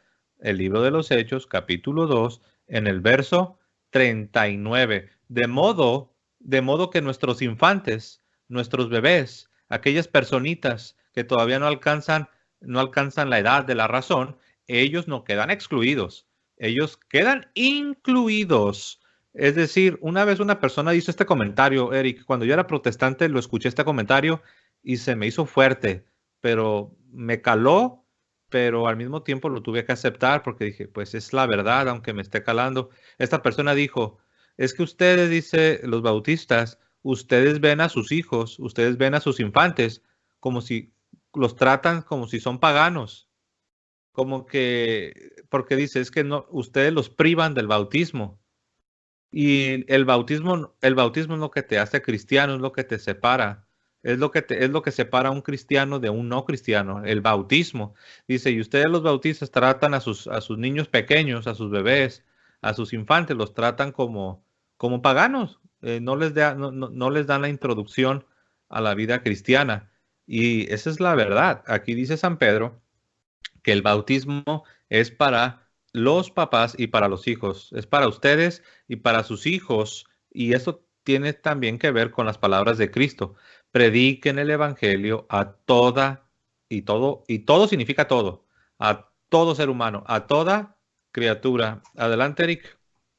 Sí, es interesante ver todo esto. Me recuerda que ahorita mismo vivimos en una época en la cual muchas de las sectas protestantes modernas, y especifico el protestantismo moderno, porque el antiguo bautiza niños, el protestantismo moderno quisiera a veces como tratar de adecuar dónde se fue esa pieza de no bautizar niños, ya que la costumbre de bautizar niños es muy antigua en la iglesia, como puedes ver desde Hechos de los Apóstoles, se infiere, implícitamente se nota de que así sucedía. Entonces, por ejemplo, en el concilio de Cartago en el año 418, la iglesia, el cristianismo declaró contra los pelagianos que los niños recién nacidos del seno materno debían de ser bautizados. Y la misma doctrina se declaró en el concilio de Éfeso en el año 431 y muchos más. En el siglo XVI, en el concilio de Trento se volvió a rectificar por el tema de los anabaptistas cuando surgió la reforma protestante. Inclusive si hablamos del protestantismo antiguo, Martín Lutero y Calvino bautizaban niños. O sea, podemos hasta leerle los catecismos de ellos para que sepan los errores que están cometiendo ahorita mismo las sectas protestantes modernas. Entonces, lo que hacen ahorita mismo las nuevas sectas protestantes es copiar herejías antiguas, como hemos dicho con anterioridad en muchos videos, porque ellos sin saberlo copian el pelagianismo. ¿Recuerdan de Pelagio? Pelagio no creía que los niños tenían, por ejemplo, el pecado original, no debían de bautizarse o bautizarse como los anabaptistas, rebautizarse cuando tengas uso de razón, o como la herejía valdense también, que negaban el bautismo de niños. O sea, son un compendio de herejías que ya el cristianismo rechazó en el pasado y las sacan y vuelven y la retoman en las épocas modernas, que es una doctrina que ni siquiera los apóstoles, Cristo o los sucesores de los apóstoles enseñaron. Entonces, ¿por qué bautizar niños? Por eso que tenemos que hablar del pecado original. Una de las razones para bautizar a los niños es para eso. Entonces, como un resumen que tú decías muy atinadamente, ¿por qué debemos recibir el bautismo? ¿Por qué? Porque recibimos el Espíritu Santo, lo dijiste en Hechos 2, 38 y 39. ¿Un niño puede recibir el Espíritu Santo? Claro que sí. Juan el Bautista recibió el Espíritu Santo en el embarazo cuando la María Santísima llegó a ver a Santa Isabel, lo recibió. También si vemos a Isaías y Jeremías desde la antigüedad, vamos a ver cómo Dios en su palabra dice que santificó a esos profetas desde el vientre materno, los apartó, los santificó, los hizo justos para una misión específica. ¿Que para qué más nos sirve el bautismo, señores? Nos limpia nuestros pecados, en el caso de los niños el pecado original, ¿no? Y los adultos los pecados cometidos. Hechos 2:38, Hechos capítulo 22. Nos hace ser parte del cuerpo de Cristo, de la iglesia. 1 Corintios capítulo 12 nos habla sobre eso. Y nos hace ser piedras vivas para edificación de un edificio espiritual, para un sacerdocio común de los fieles, como dice 1 Pedro capítulo 2, versículo 5. O sea, miren todas esas cosas que nos da el bautismo. Entonces, ¿un niño no puede recibir todas esas gracias? ¿Un niño no puede recibirlo? Por supuesto que sí. ¿Qué más nos sirve el bautismo? Nos hace ser nuevas criaturas. Como tú mencionabas, es una renovación. El que no nace del agua y del espíritu no puede ver el reino de Dios, decía nuestro Señor Jesucristo. Para ser nuevas criaturas, como dice Pablo en 1 Corintios 5:17. Y el bautismo salva. Algunas sectas se van a escandalizar. Sí, el bautismo salva. Lo dice Tito capítulo 3, versículo 5. El mismo Jesucristo dijo, el que creyere y fuere bautizado se salvará. Se salvará. Se come la parte de se salvará. Simplemente el que creyere ya es listo. Ya es salvo. No, el que creyere y se bautiza se salvará. Y 1 Pedro 3:21 hace la referencia que tú mencionabas sobre Noé, cuando dice que estos 8 que fueron salvados del agua, a esto corresponde el bautismo que ahora nos salva. El bautismo nos salva. A los hermanos que quieren leer este texto, 1 Pedro 3:21. El bautismo nos reviste de Cristo, Gálatas 3:27. Nos regenera y nos renueva, como dice Tito 3:5. Con el bautismo pertenecemos a Cristo, Gálatas 3:29. Y somos constituidos herederos del reino de Dios, como dice Romanos 8:17, y muchos textos más. Hermanos, nuestra santa palabra de Dios está de nuestro lado. Nuestra santa palabra de Dios, la palabra de Cristo, nos dice específicamente tantas maravillas que recibimos a través del bautismo, cuando somos regenerados, cuando somos nuevas criaturas, cuando nos renuevan por el agua y por el espíritu, recibimos todas estas gracias y muchos efectos maravillosos. Por eso, queridos hermanos, y este es un regaño para los católicos que no han bautizado a sus niños. ¿Qué están esperando para que reciban los niños todas estas gracias? ¿Qué están esperando ustedes para ser sacerdotes ministeriales, reyes, profetas, rey, como dice también la palabra, para ser nuevas criaturas, para ser regenerados, ser limpiados, recibir el Espíritu Santo, formar parte del cuerpo de Cristo? Oh my God, como dicen por allá en los United States, ¿no? Todas esas maravillas. Adelante, José. No, sí, es increíble y todo está en la misma Sagrada Escritura. Ahorita nuestro hermano Eric repitió varias veces, el bautismo nos salva, nos salva. Alguien que no sea católico puede decir, pero ¿por qué? ¿Por qué dices que nos salva? ¿Qué no es la pura fe? Es que no hay que separar, no hay que divorciar las cosas. Son los sacramentos que vienen de Cristo, los sacramentos que tienen su origen en Cristo, y es la fe, no es o sea, no es así como que escoge, ¿qué quieres? ¿Una manzana o una naranja? No es lo uno o lo otro, sino que, como se dice, no es junto con pegado, son las dos cosas, debemos agarrar las dos cosas, los sacramentos que tienen su origen en Cristo y tener fe en las palabras. Es más, no puedes decir que tienes fe en la palabra y al mismo tiempo rechazar los sacramentos que en la misma palabra están descritos. Lo voy a repetir. Hay gente que dice, yo tengo fe en la palabra y yo tengo fe. ¿De veras tienes fe en la palabra? ¿Aceptas el sacramento del bautismo que está en la misma palabra? O sea, es como que muchos se contradicen, dicen que tienen fe en la palabra, pero escogen. Unas cosas aceptan, unas cosas rechazan. Y hablando de tener fe en la palabra, a ver, hermanos, hermanos que no son católicos, hermanos protestantes, ahí les va una palabra para que tengan fe en esta palabra. Romanos 6:3. ¿O no sabéis que todos los que hemos sido bautizados en Cristo, hemos sido bautizados en su muerte? Porque somos sepultados juntamente con Él, con Cristo, para muerte por el bautismo. Si tú te preguntas, ¿por qué me salva el bautismo? Porque el bautismo te une a la muerte de Cristo. El bautismo te conecta con la obra redentora de Cristo, pero no solamente te une a la muerte. Mira lo que sigue después. Porque somos sepultados juntamente con Él, con Cristo, para muerte por el bautismo, no por una oración o por un pensamiento en tu mente, por el bautismo, a fin de que como Cristo resucitó de los muertos por la gloria del Padre, así también nosotros andemos en vida nueva, vida de resurrección, vida nueva, nazcamos de nuevo. Claramente dice el verso 5, porque si fuimos plantados juntamente con Cristo en la semejanza de su muerte, así también lo seremos en la de su resurrección. ¿Por qué te salva el bautismo? Sencillito, porque te une a la muerte y te une a la resurrección de Cristo. Por eso hablamos del nuevo nacimiento. Mueres al mundo, mueres al pecado, muere el viejo hombre y resucitas. Regeneración. La palabra regeneración significa volver a nacer. Generación significa nacimiento y significa repetir.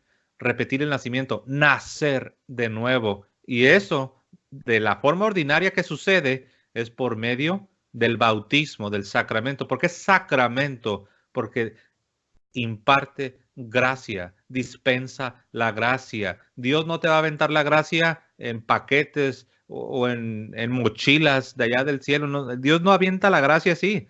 Dios ha instituido medios de impartir la gracia. ¿Cuáles son esos medios? ¿Tus pensamientos? No, es los sacramentos y empezando con el sacramento del bautismo. Eric. Sí, quería ahondar un poquito en este tema, ya sería como del pecado original, ya que estamos hablando de los niños. El pecado original, es interesante esto del pecado original que prácticamente muchas sectas protestantes niegan. Este tema lo voy a repetir solamente con un versículo. Hay muchísimos, para no ahondar un poquito. Bueno, vamos a ver si nos da el tiempo. Dice Romanos 3:23, todos han pecado y están privados de la presencia de Dios, pero son perdonados sin merecerlo generosamente porque Cristo Jesús los ha rescatado. Ya sabemos que Cristo Jesús nos abrió la compuerta del cielo a través del sacrificio de la cruz. Entonces, como vemos también que el bautismo perdona pecados y nos salva. Pero este texto en el versículo 23 es interesante que San Pablo nos dice, todos han pecado y están privados de la presencia de Dios. Este pecado pasa de Adán a todos los hombres. De modo contrario, no podía explicarse que se encuentren aquellos que no han imitado, entre comillas pongo, imitado a Adán, o sea, los niños y las personas justas. ¿Por qué San Pablo dice que todos han pecado? Porque entre el pecado original de Adán y el nuestro existen, sin embargo, algunas diferencias. El pecado de Adán consistió en un acto y en un estado consecuente al mismo. En cambio, el pecado original en nosotros no consiste en un acto, sino tan solo en un estado. ¿Cómo podemos ver eso? A mí me causa un poquito de gracia cuando dicen que el niño no tiene el pecado original. Ciertamente tenemos esa consecuencia, ese pecado. ¿Recuerdas, José, cuando Dios dijo a Adán y Eva, no coman de ese árbol, si no morirás? No coman de ese árbol, si no morirás. ¿Y qué les pasó a Adán y Eva? ¿Murieron? Murieron primero espiritualmente, ¿no? Y eventualmente, pues también morirían físicamente. Correcto. Entonces por eso me causa gracia cuando dicen que un niño no tiene el pecado original. ¿Acaso un niño no puede morir? ¿O el niño es inmortal? ¿El niño es inmortal? Bueno, no. Ese es uno de los mejores ejemplos. Ese es uno de los mejores ejemplos de cuáles fueron las consecuencias de ese pecado. Ciertamente, cuando Cristo nos rescata, y el bautismo es muy importante para eso, ya no tenemos la muerte espiritual eterna, tenemos ya la vida eterna, como dice Cristo, el que no nace del agua y del Espíritu no puede entrar al reino de Dios. Ya esa consecuencia de muerte eterna del alma ya fue borrada por Cristo, pero eso no implica de que todavía tengamos las consecuencias de esa caída, nuestra naturaleza debilitada. Por eso nosotros morimos, no vivimos 1000 años ni somos inmortales. A mí me da risa esa forma de expresiones. Entonces, el Catecismo de la Iglesia Católica, en el numeral 404, nos dice que el pecado original es llamado pecado de manera análoga, porque es un pecado contraído y no es un pecado cometido. Es un estado y no es un acto. Por eso que nosotros insistimos mucho en el bautismo de los niños. Por eso que algunas sectas protestantes no solo afirman esto, sino que piensan que solamente el bautismo es un acto de fe. No van más allá a la espiritualidad, no va más allá a lo que conlleva ese bautismo de los niños. Podemos ver un poquito la historia en las catacumbas, a los que pueden viajar y ver también las catacumbas de los mártires de los primeros cristianos. Hay inscripciones de las familias cristianas que bautizaban a niños de 1 año, de 6 años, etcétera. Podemos también ver que necesitamos el bautismo para recibir el Espíritu Santo, porque muchos piensan que el bautismo del Espíritu Santo solamente se puede recibir de grandes. Les voy a hablar de Juan Calvino, por ejemplo. Juan Calvino, uno de los primeros protestantes, o sea, reformadores protestantes, tiene en su institución de la religión cristiana, en el capítulo 16, miren lo que dice Juan Calvino: el bautismo de los niños está muy de acuerdo con la institución de Jesucristo y la naturaleza del signo. Estamos hablando de Juan Calvino, uno de los reformadores protestantes que comenzaron esta revuelta contra la Iglesia Católica. También dice uno de los catecismos de Heidelberg, de las iglesias reformadas. Casualmente creo que hay reformados bautistas, José, allá en Estados Unidos, reformados, Sí, iglesias sí, reformadas. Sí, el catecismo de Heidelberg, en su pregunta 74 de la iglesia reformada, dice, pregunta: ¿se han de bautizar también a los niños? Respuesta: naturalmente, porque están comprendidos como los adultos en el pacto y pertenecen a la iglesia de Dios. También podemos ver una confesión protestante del año 566, una confesión helvética, que dice: no nos oponemos a los, nos oponemos a los anabaptistas, los cuales no aceptan el bautismo infantil de los hijos de los creyentes. Y si vemos a Martín Lutero, en la confesión de Augsburgo en el año 1530, dice lo siguiente: enseñamos que el bautismo es necesario para la salvación y que por el bautismo se nos da la gracia divina. Confesión de Augsburgo, año 1530, los luteranos, estamos hablando de católicos, estamos hablando de protestantes. Enseñamos también que se deben bautizar los niños, que por este bautismo son ofrecidos a Dios y reciben la gracia de Dios. Es por esto que condenamos a los anabaptistas que rechazan el bautismo de los niños. Es interesante ver, a veces me pregunto, si Martín Lutero estuviera vivo ahorita mismo, también condenaría a la mayoría de sectas protestantes, porque prácticamente es lo mismo que los anabaptistas decían en ese tiempo, que no hay que bautizar niños. Y dice Martín Lutero, a través de esa confesión de Augsburgo, condenamos a los anabaptistas que rechazan el bautismo de niños. Martín Lutero ahorita diría: condeno a todas las sectas evangélicas protestantes que no quieren bautizar niños. Y así podemos dar infinidad de ejemplos más, hasta de los primeros padres de la iglesia, de cómo la iglesia desde un principio siempre ha bautizado niños para los motivos que expliqué hace un rato, que di un resumen, para dar todos esos beneficios espirituales y para la remisión del pecado original de Adán y Eva, que es contraído, no es un pecado de un acto que un niño haya hecho, ¿no? Porque nacemos con esa debilidad caída. Adelante, José. Sí, de hecho, cuando leías Romanos, que leíste Romanos 3:23, donde dice: por cuanto todos han pecado y están destituidos de la gloria de Dios, es interesante porque aun si tú platicas con los bautistas que no administran el bautismo a los bebés, a los infantes, Tú le puedes preguntar, y ellos usan un argumento para defender su postura de no bautizar a bebés. Sí, Ellos dicen, no, pues que los bebés no tienen pecado, los bebés, ellos todavía no. Pero tú les puedes preguntar, entonces tú no crees Romanos capítulo 3 verso 23 donde dice, por cuanto todos pecaron. todos. Menos, Y menos es los niños de 10 años. menos los bebés, ¿verdad? Pero no dice eso. El texto de la Sagrada Escritura dice todos. Y Sí, ese todos incluye, obviamente, a los bebés. Entonces, ahí es donde entra lo que Eric nos acaba de explicar, la doctrina del pecado original, el pecado que cometieron nuestros primeros padres, y no solamente un pecado como un acto aislado, sino también un estado. Ya nacemos en ese estado, en una condición. En la Biblia se habla de una muerte espiritual, se habla de estar destituidos, apartados, separados, expulsados de la gloria de Dios. Bueno, ese es el primer comentario que quería hacer. Si alguien te dice, no, que los bebés no tienen pecado, dile, entonces tú no crees en Romanos capítulo 3 verso 23 donde dice que todos hemos pecado y que todos hemos sido destituidos de la gloria de Dios. Te va a decir, no, sí lo creo. Dile, entonces los bebés también entran ahí. Todo significa todos en el sentido ordinario. Ahora, lo que tú decías, Eric, de los reformadores originales, es decir, Lutero, Zwingli, Calvino, Knox, esos primeros reformadores que fueron los que separaron a sus respectivas naciones o casi a naciones completas de la iglesia. Esos reformadores también practicaban el bautismo de infantes. ¿Por qué? ¿Porque querían ser católicos? No, no. es porque ellos querían estar en línea con lo que nuestro hermano Eric nos ha dicho. Desde los tiempos de los padres de la iglesia, siempre se ha administrado el bautismo para los hijos de los cristianos, para nuestros infantes, para nuestros bebés. Y ellos querían estar en línea con lo que es el cristianismo de las edades, con lo que es la fe de las edades que se ha practicado por todos los siglos.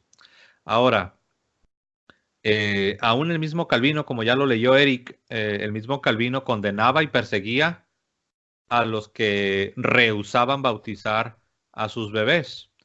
Ahora, hay algunos bautistas y pentecostales que responden diciendo, no, pues a mí qué me importa Lutero, no, a mí qué me importa Juan Calvino, sí, pues es que yo no soy luterano, sí, es que yo no soy calvinista, a mí no me importa, no me hables de Calvino, no me hables de Martín Lutero, pero es interesante, Eric, porque hace un par de años, en el 2017, no sé si recordarás, las redes sociales estaban estaban inundadas con videos celebrando los 500 años de la llamada Reforma Protestante, que sabemos que fue una revolución, no fue una reforma. Y todos, desde pentecostales hasta bautistas, no denominacionales, todos en sus videos, Eric, empezaban diciendo, hace 500 años, el gran reformador Martín Lutero, un hombre usado por Dios que regresó a la iglesia, a la verdadera fe y nos trajo el verdadero evangelio. Es interesante, todos usaron a Lutero para su celebración, pero Y ya faltan cuando 5 días para eso de nuevo. Exacto, ya falta poco para otro año más según ellos, ¿no? Pero ya cuando les explicas que ni el mismo Lutero estaba de acuerdo con ellos, que ni el mismo Juan Calvino estaba de acuerdo con ellos, no, a mí no me hables de Lutero. O sea, para unas cosas sí usan a Lutero, pero para otras lo rechazan. Entonces ahí vemos una inconsistencia. O eres protestante o no eres protestante. Pero bueno, volviendo a lo que estábamos hablando, lo que tú dijiste, Eric, de los padres de la iglesia. Y con eso termino mi comentario antes de darte el lugar para lo siguiente, Eric. Ah, si tú vas a los padres de la iglesia, que muchos de ellos fueron discípulos de los mismísimos apóstoles del siglo I y del siglo II, te vas a dar cuenta que los padres de la iglesia no tenían controversias de que si bautizabas a los bebés o no los bautizabas. Sí había una controversia, Eric, pero fíjate lo interesante de esta controversia. La controversia que llegó a haber entre los padres de la iglesia, Eric, era en que si debían bautizar a los bebés al primer día de nacidos o al octavo día de haber nacido. Porque algunos decían, no, es que la circuncisión se administraba en el octavo día, como bien sabemos, ¿no? En el Antiguo Testamento se dice que en el octavo día de nacido el bebé se le circuncidara. Entonces algunos decían, pues hay que practicar el bautismo de la misma manera, ¿no? En el octavo día. Y algunos decían, no es necesario, no es necesario que esperemos al octavo día, lo podemos hacer incluso desde el primer día. Y esa era la controversia, Eric, si era el primer día o era el octavo día. O sea, ¿a dónde voy? Todos los padres de la iglesia eran unánimes en que debías bautizar a tus bebés. Sí hubo un desacuerdo, pero era si era el primer día o era el octavo día. Para los hermanos separados que nos están siguiendo, presten atención a esto. Siempre se ha tenido el consenso de que el bautismo es para ustedes, papás, y para sus hijos. Sus hijos no son paganos. Dios también les ha abierto la puerta a ellos para que sean introducidos al pueblo de Dios, al nuevo pacto. Adelante, Eric. Sí, quiero seguir con San Pablo para ir terminando este tema del pecado original y sus consecuencias, que es una de las razones, simplemente una de las razones por la cual se debe bautizar a los niños. Dice Romanos 5:19, en efecto, así como por la desobediencia de un solo hombre, todos fueron constituidos pecadores, así también por la obediencia de un solo, todos serán constituidos justos. Entonces seguimos viendo la palabra todos.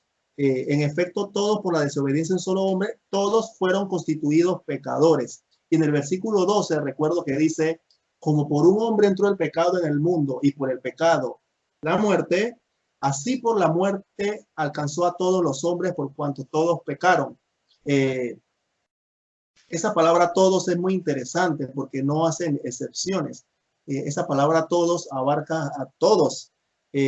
Podemos ver en la Sagrada Escritura, en el libro de sabiduría, que ciertamente los hermanos no católicos no tienen ese libro, pero ustedes pueden conseguirlo, queridos hermanos protestantes. Eso está en la Reina Valera, versión siglo de oro del año 2009, para los que quieran leer el libro de la sabiduría. Dice Sabiduría 2:22. No conocen los secretos de Dios, no esperan recompensa por la santidad, ni creen en el premio de las almas intachables. Versículo 24 del capítulo 2 de Sabiduría. Mas por envidia del diablo entró la muerte en el mundo y la experimentan los que le pertenecen. La experimentan los que les pertenecen. Por eso es interesante cuando San Pablo dice en Romanos 5:12 que por un hombre entró el pecado en el mundo y por el pecado la muerte. Así por la muerte alcanzó todos los hombres por cuantos todos pecaron. O sea, no podemos desligar a los niños de esto, de esta situación. Entonces, ¿qué nos trajo esas consecuencias de ese pecado original? La concupiscencia, una de las consecuencias, o sea, la tendencia al mal. Una vez, yo no sé si fue un sacerdote o alguien, dio un ejemplo bastante interesante cuando dicen, ¿quieres darte cuenta que los niños tienen el pecado original y tienen tendencia al mal? Sí, pero es que ellos no saben lo que hacen. Bueno, dale un biberón a un niño y dime qué pasa cuando se lo quitas. O dale a un niño de 2, 3 años que está jugando con su hermanito, le das un juguete y se lo quitas y el niño va corriendo a quitárselo del hermanito. O sea, eso es, ¿qué es eso? Ciertamente no tienen la conciencia arraigada de lo que están haciendo, pero inconscientemente lo están haciendo. ¿Y qué están haciendo? Quitándole el carro al hermanito. Y eso es egoísmo. Egoísmo. Eso es egoísmo. Eso es parte de la concupiscencia, parte de la tendencia al mal que nosotros heredamos. Lo dice Proverbio capítulo 22, versículo 15. La necedad está enraizada en el corazón del joven. Dice Proverbios 22:15. La necedad está enraizada en el corazón del joven. Dice también el salmo que todo el mundo conoce, el 51:7, que dice que límpiame, que seré lavado, quedaré más limpio como la nieve. Dice también Génesis capítulo 8, versículo 21, cuando Dios destruyó la tierra con el agua, dice que nunca más volveré a maldecir el suelo por causa del hombre, porque las trazas, oigan esto, las trazas del corazón humano son malas desde su niñez. Oigan esto, lo que dice la santa palabra de Dios. Las trazas del corazón humano son malas desde su niñez. Adelante, José. Sí, el salmo que nos leíste, el 51. 51:7. Ajá, que sí te referiste a donde dice, en pecado me concibió mi madre, ¿no? Ajá, y dice también, rocíame con hisopo y seré limpio. Miren qué casualidad, que después que dice que en pecado me concibió mi madre, un par de versículos después dice, rocíame y lávame para quedar limpio. Miren cómo esto cuaja con el bautismo. Interesante, ¿verdad, José? Y también en Job capítulo 4:17 dice, ¿es justo ante Dios algún mortal? ante su hacedor es puro un hombre? Si no se fía de sus mismos servidores y aún a sus ángeles achaca desvarío, ¿cuánto más a los que habitan en casas de arcilla, ellas mismas hincadas en el polvo? Se les aplasta como a una polilla, dice la santa palabra de Dios. O sea, el mismo Dios viene dándonos indicios de que la necedad, el pecado, las desviaciones del hombre ya vienen arraigadas desde la niñez. Y esas desviaciones que San Pablo en el Nuevo Testamento llama como una batalla espiritual, recuerda José, a todos los hermanos que pueden ver, el pecado el bautismo, perdón, nos libera del pecado. A los niños les quita el pecado original, pero Así quedan es. las consecuencias de nuestra debilidad. Y esas consecuencias de nuestra debilidad es la concupiscencia, hacer el mal. Por eso que San Pablo enfatiza mucho en el mundo espiritual, en el Nuevo Testamento, de la batalla espiritual. Y él mismo decía que quiero quitarme este aguijón que me está, ¿cómo dice San Pablo? Dice, por lo cual he rogado 3 veces al Padre que quite de mí este aguijón de muerte. Y luego dice, a lo cual me ha respondido, bástate. Está mi gracia. Así es, bástate mi gracia. Sí, y esa batalla espiritual que tenemos de la concupiscencia, lo dice la santa palabra de Dios, por ejemplo, en Efesios capítulo 2, versículo 3. Vamos a ver si lo encuentro rapidito, por darle un ejemplo entre tantos que le di el ejemplo de Job y del Antiguo Testamento, que el mismo Dios... Tengo. ¿Quieres que te lo lea? Efesios 2, 3. Sí.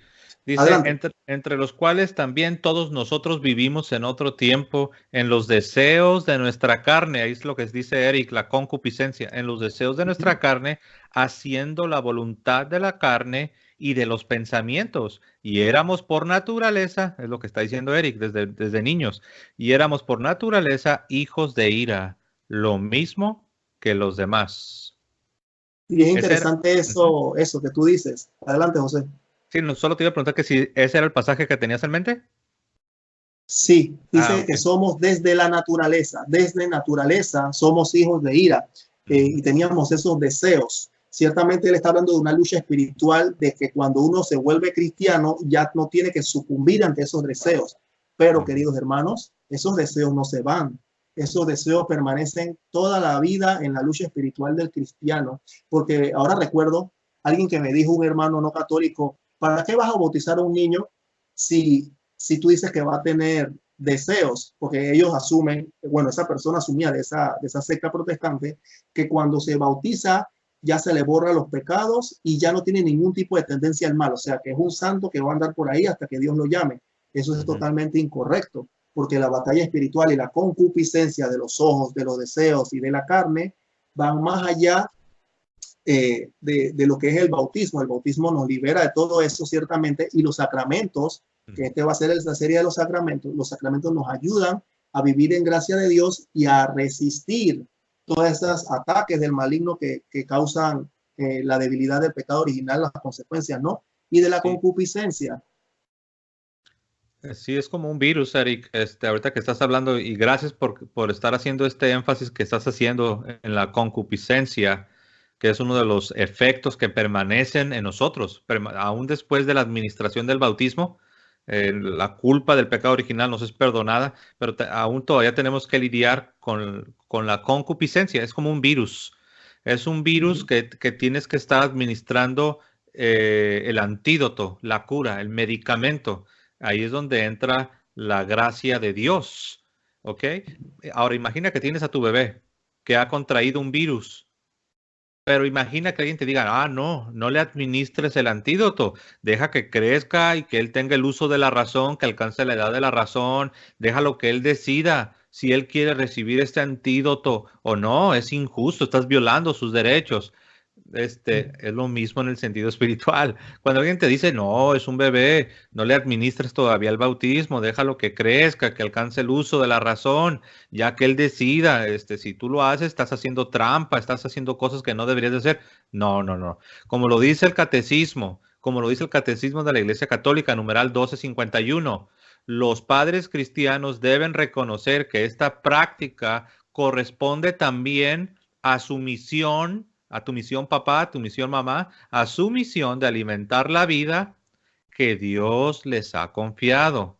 El bautismo es parte de tu responsabilidad, no solo el alimento, no solo la teta, no solo la leche, no solo los alimentos.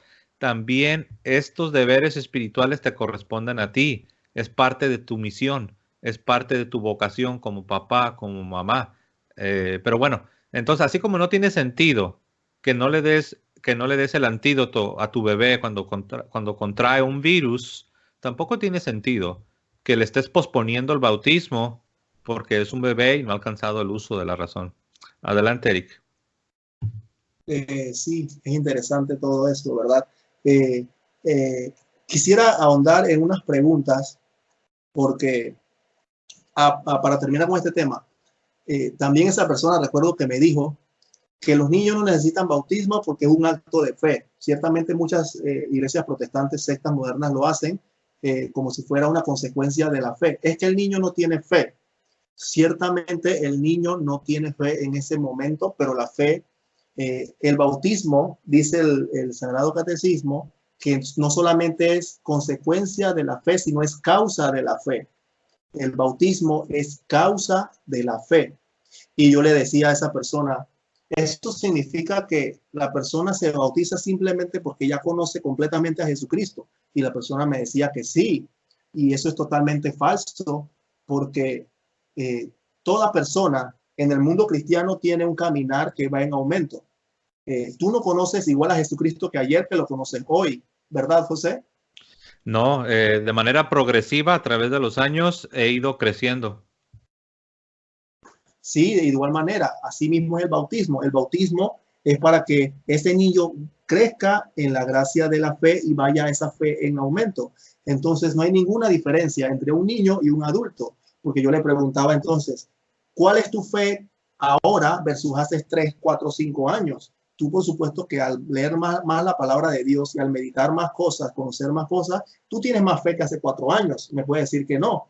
No me puede decir que no, me dijo que sí, es cierto, yo tengo más fe que ayer, que hace 4 años. Bueno, así mismo es el niño se le bautiza por la fe de la iglesia y los padres, que sí sabemos para qué sirve el bautismo, para todas las gracias que ya hemos dicho, en resumen, y por esa misma fe va a ir creciendo en aumento la gracia de Dios y esa fe va reforzándose en el niño y va conociendo las gracias que Dios tiene a través de su Santa Madre Iglesia. Entonces no hay ninguna diferencia. Entonces la persona me dijo, no lo había visto desde ese punto de vista. Yo, ¿ves? Entonces, ¿cuál es la diferencia que tú me dices que un niño, por no tener fe, no lo puedes bautizar si tú ahora tienes más fe que antes? Tú tienes más fe desde que te bautizaste. El niño también cuando crece va a tener más fe que desde que se bautizó. No hay ninguna diferencia en eso. Y tiene su respaldo en todo tipo de bíblico, escritura, arqueología, todo lo que hemos dicho los padres de la iglesia. La teología ahonda mucho en el tema espiritual. Adelante, ahí, José, no sé qué tema. Sí, ahí es donde entra Eric, lo que hemos estado hablando en la introducción, ¿verdad? En el primer video donde hablamos de que hay unas gracias sacramentales que son producto de este bautismo, que estas gracias sacramentales se van como despertando o se van avivando o van ejerciendo su actividad, sus efectos, conforme esta criatura, conforme este bebé va creciendo y va despertando y va comprendiendo las realidades del misterio cristiano, que ahí es donde entra el papel de los papás. Papás, la fe cristiana se debe recibir en el hogar. La fe cristiana se debe impartir en el hogar. Entonces, a medida que estos niños van cobrando 3, 4, 5, 6 años de edad, 7, 8 años, los papás tenemos que estar caminando con ellos, como cuando enseñas a tu niño, a tu niña, primero a gatear, después a caminar, a dar sus primeros pasitos, y tú lo acompañas hasta que de plano ya no es necesario, por así decirlo. Es lo mismo con la fe. Les vamos impartiendo la fe a nuestros hijos. El numeral 1254 del Catecismo dice, en todos, y noten en todos los bautizados, niños o adultos, la fe debe crecer. Eso es lo que nuestro hermano Eric nos está enseñando. La fe debe crecer después del bautismo. Por eso la iglesia celebra cada año en la vigilia pascual de la resurrección, en la vigilia pascual, la renovación de las promesas del bautismo, la preparación al bautismo. La preparación al bautismo solo conduce al umbral, a la puerta de la vida nueva. El bautismo es la fuente, es la fuente, es la fuente de la vida nueva en Cristo, de la cual brota toda la vida cristiana. Adelante, Eric. ¿Ibas a decir algo, perdón? No, no, no, Ok. adelante. Entonces, lo vemos en el caso de los niños y verdaderamente, mira, la mayoría de los pentecostales, bautistas, la mayoría de los protestantes en los países de América Latina, tanto también en los Estados Unidos, la mayoría de ellos fueron preparados en la Iglesia Católica. Esa es la gran verdad. No digo que todos, porque ha habido quienes ya nacieron en familias protestantes, pero la mayoría, nosotros podemos ver esto que es real, porque si tú vas y platicas con los protestantes, la mayoría, y tú les dices, oye, tú no sabías nada de Cristo, nada del pecado, nada de la cruz, nada de la resurrección, nada del cielo, nada tú no sabías nada cuando vino un pentecostal a predicarte, te va a decir, no, sí, sí, sí lo sabía. Entonces tú te das cuenta que todas estas personas, todas estas personas que crecieron católicos y recibieron el sacramento del bautismo y muchos hasta confirmados, todas esas personas fueron realmente preparadas. Bueno, ya les llegó un pentecostal que les habló y pues ellos ya prácticamente, de hecho los misioneros, Eric, yo conocía muchos misioneros protestantes. ¿Sabes qué decían los misioneros protestantes? Decían que ¿Qué decía? que el campo más fértil para que ellos ganaran adeptos para sus denominaciones eran los países católicos, porque ya tienen todo. Pero tristemente, Eric, también hay que reconocer, ¿no? Tristemente muchos católicos ya no siguieron su formación, ya sus papás no los llevaron a la iglesia, ya no le dieron continuación a su formación. ¿Y qué pasa? Como son ignorantes hasta cierto punto, tienen una preparación, eso es bueno, pero también tienen una cierta ignorancia de su propia fe católica. Y llega un Ujú. pentecostal y se los lleva. Por eso dicen los misioneros protestantes, que yo lo escuché con mis propios oídos. Me dijeron, el campo más fértil, donde la gente llega y es bien fácil, son los católicos, porque ya tienen una preparación. Tristemente no se le da seguimiento. Y, y mira, yo quiero retar si tú haces un experimento, si tú vas a una iglesia pentecostal y espérate a que se acabe el servicio y que la gente empiece a salir, que salgan los pentecostales del servicio pentecostal, ve y hazles unas entrevistas y pregúntales, ¿tú sabes el Padre Nuestro? ¿Te sabes el Padre Nuestro de memoria? Te van a decir sí. Y diles que lo digan y te lo van a decir, la mayoría te lo van a decir de memoria. Ahora pregúntales, ¿quién te lo enseñó? El 99.9% te van a decir, lo aprendí de cuando soy católico, me lo enseñaron mis padres, me lo enseñó mi catequista, me lo enseñó el párroco. Nada más para que te des cuenta, el Padre Nuestro es la oración más importante de la fe cristiana, más distintiva de la fe cristiana. Y todos estos hermanos que están en iglesias pentecostales, en iglesias protestantes, hablando de que cómo ya estaban preparados, tú pregúntale, ¿quién te enseñó el Padre Nuestro? No fue el pastor pentecostal, no fue el pastor bautista, fueron tus papás católicos, fue la catequista, fue el párroco, el credo, muchos hasta se saben el credo, lo aprendieron en la Iglesia Ujú. Católica. Hablando de toda esta Sí. preparación, adelante, Eric. No, sí, casualmente hablando de preparación y de funciones, me recuerda que para eso necesitamos también lo que la iglesia llama los padrinos. Los Ujú. padrinos, o sea, el bautismo, y ahora esta peña va para los católicos. El bautismo no es un mero evento social, no es para que tú vayas a la iglesia y después te emborraches, ni nada por el estilo, ni hagas una fiesta como si fuera a acabarse el mundo. Eh, Eso no es lo más importante. Lo importante es el sacramento. Entonces, ¿para qué necesitamos un bautismo? ¿Para qué necesitamos unos padrinos? Para ayudar a crecer en la fe a los niños. Dice casualmente, voy a hablar un poquito del Código de Derecho Canónico en el numeral 872.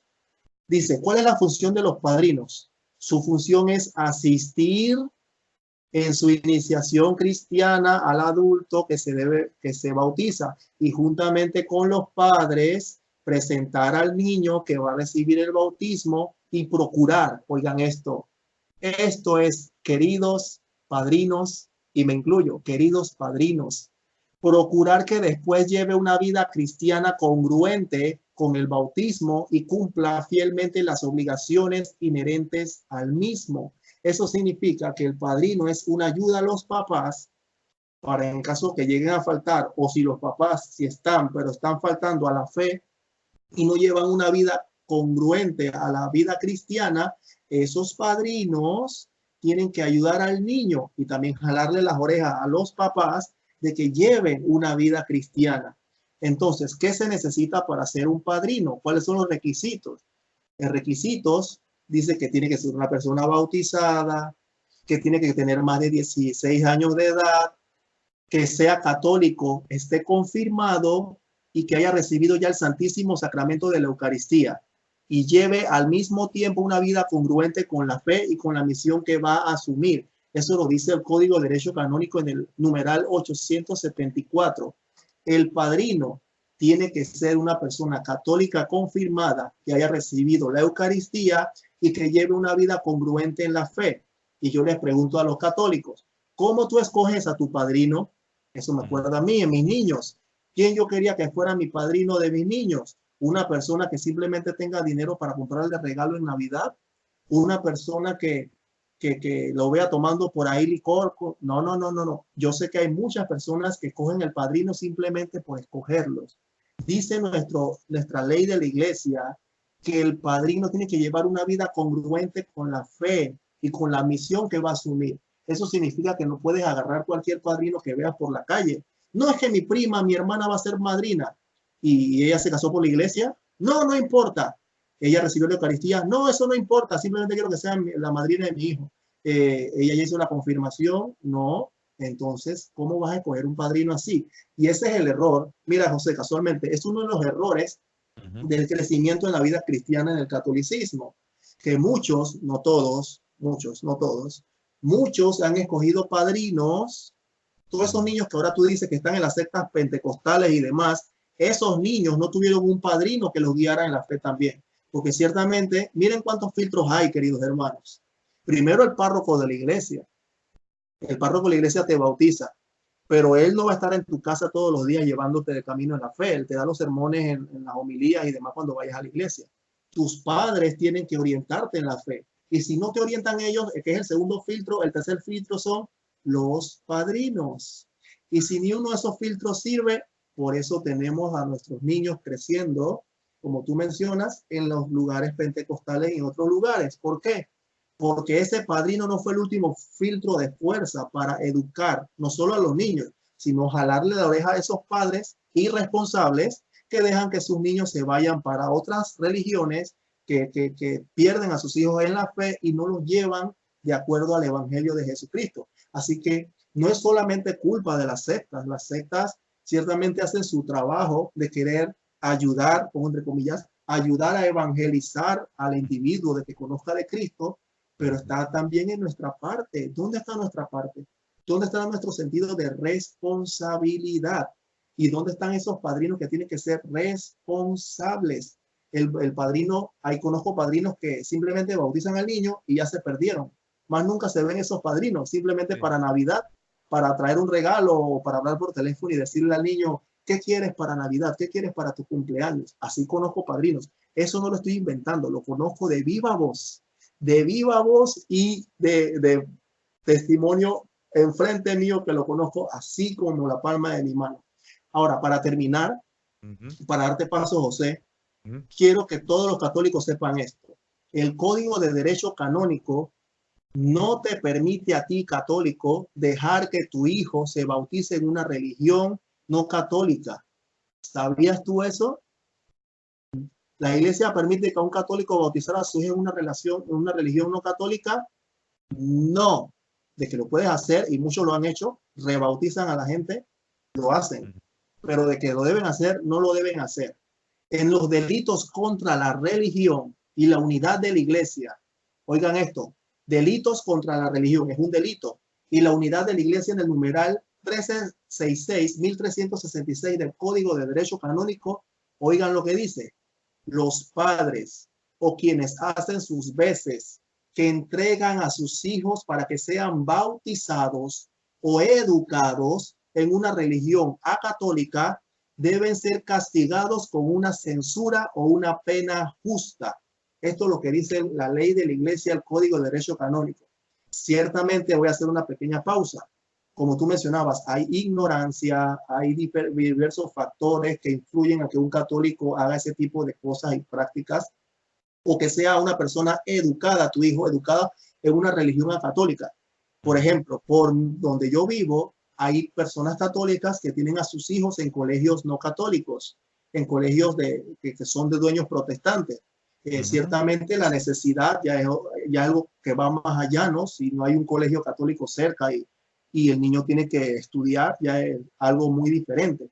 Pero los que saben de esto, porque tú mencionas, recibieron catecismo, recibieron confirmación, todo lo que un sacerdote te dijo, que tú no puedes irte de la religión católica porque es la Iglesia de Cristo, dice que deben ser castigados con una censura o una pena justa. Lo dice la ley de la Iglesia, Código de Derecho Canónico 1366. Así que ya saben, queridos hermanos, están anuentes de este numeral del Código de Derecho Canónico que muchos pasan por alto. Muchos no leen. Es más, recuerdo un sacerdote que es muy buena persona. Yo le leí este numeral. Yo le digo, padre, ¿cuándo usted va a hacer justicia con todos esos católicos que bautizan a sus niños en su iglesia y después se van para otra secta y los rebautizan por allá? Usted no puede aplicarle eso que dice el Código de Derecho Canónico. Y el sacerdote me dijo, oye, mira, yo leí todo ese Código de Derecho Canónico y no me acordaba de esa parte o esa la pasé por alto. Adelante, José. Sí, no, es un círculo. Tristemente, la ignorancia no solo existe en los padres. Obviamente, si existen los padres, pues también por consecuencia va a existir esa ignorancia en los hijos. También, como ya lo mencionaste, aún los padrinos, muchas veces escogemos a los padrinos por los motivos incorrectos. Se escogen a los padrinos solamente porque te cayó bien la persona y se nos olvida pues que lo más importante es que estemos siguiendo la fe de nuestro Señor Jesucristo.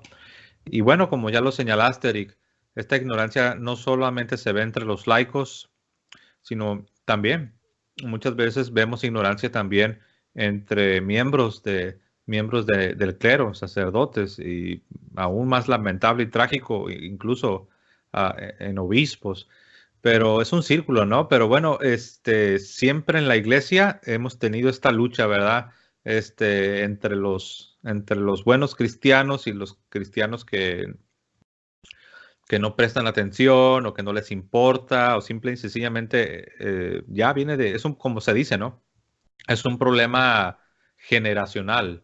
¿A qué me refiero con un problema generacional?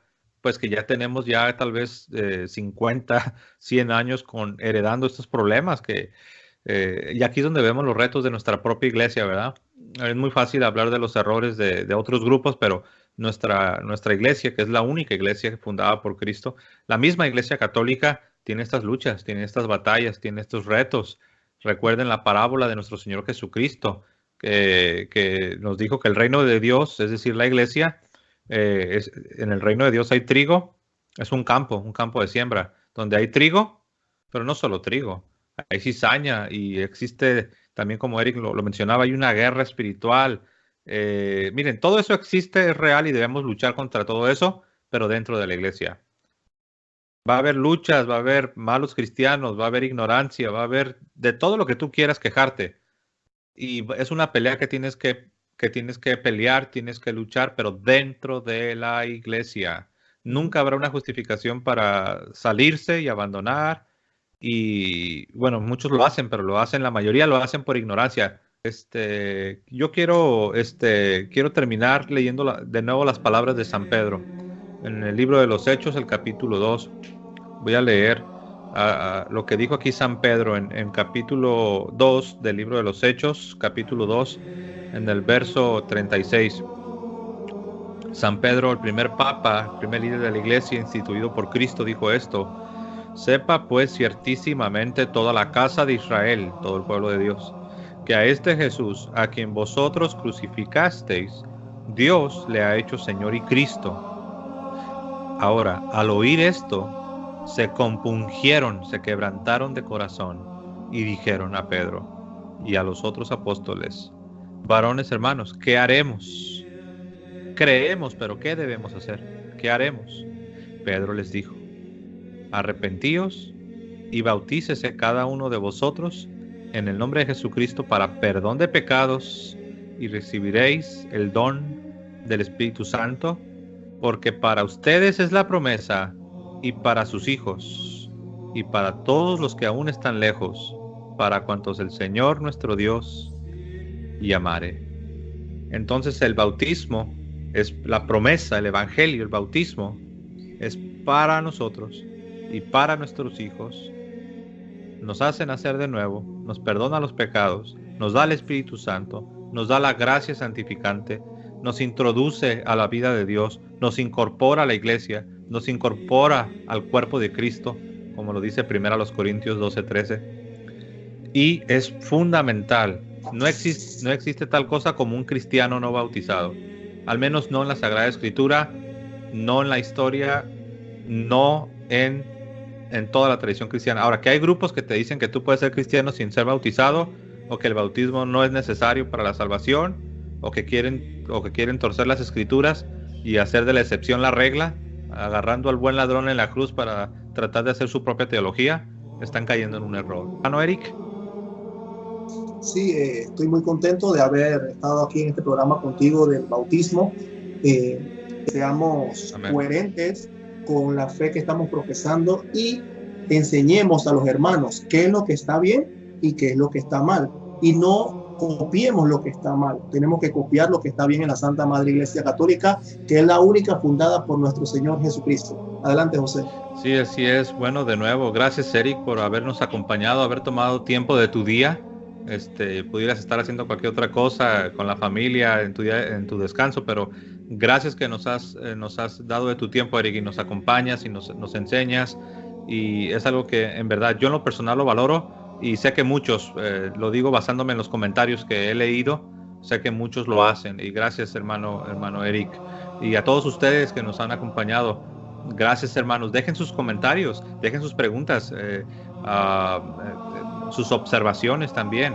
Y bueno, si les ha gustado el video, denle like. No olviden compartir este contenido con sus amigos, con sus familias. Mis amados hermanos, los esperamos para la siguiente entrega. Y no olviden dejarnos sus comentarios. Que Dios les bendiga, hermanos. Que tengan un hermoso día. Hasta luego. Hasta luego, que la pasen bien.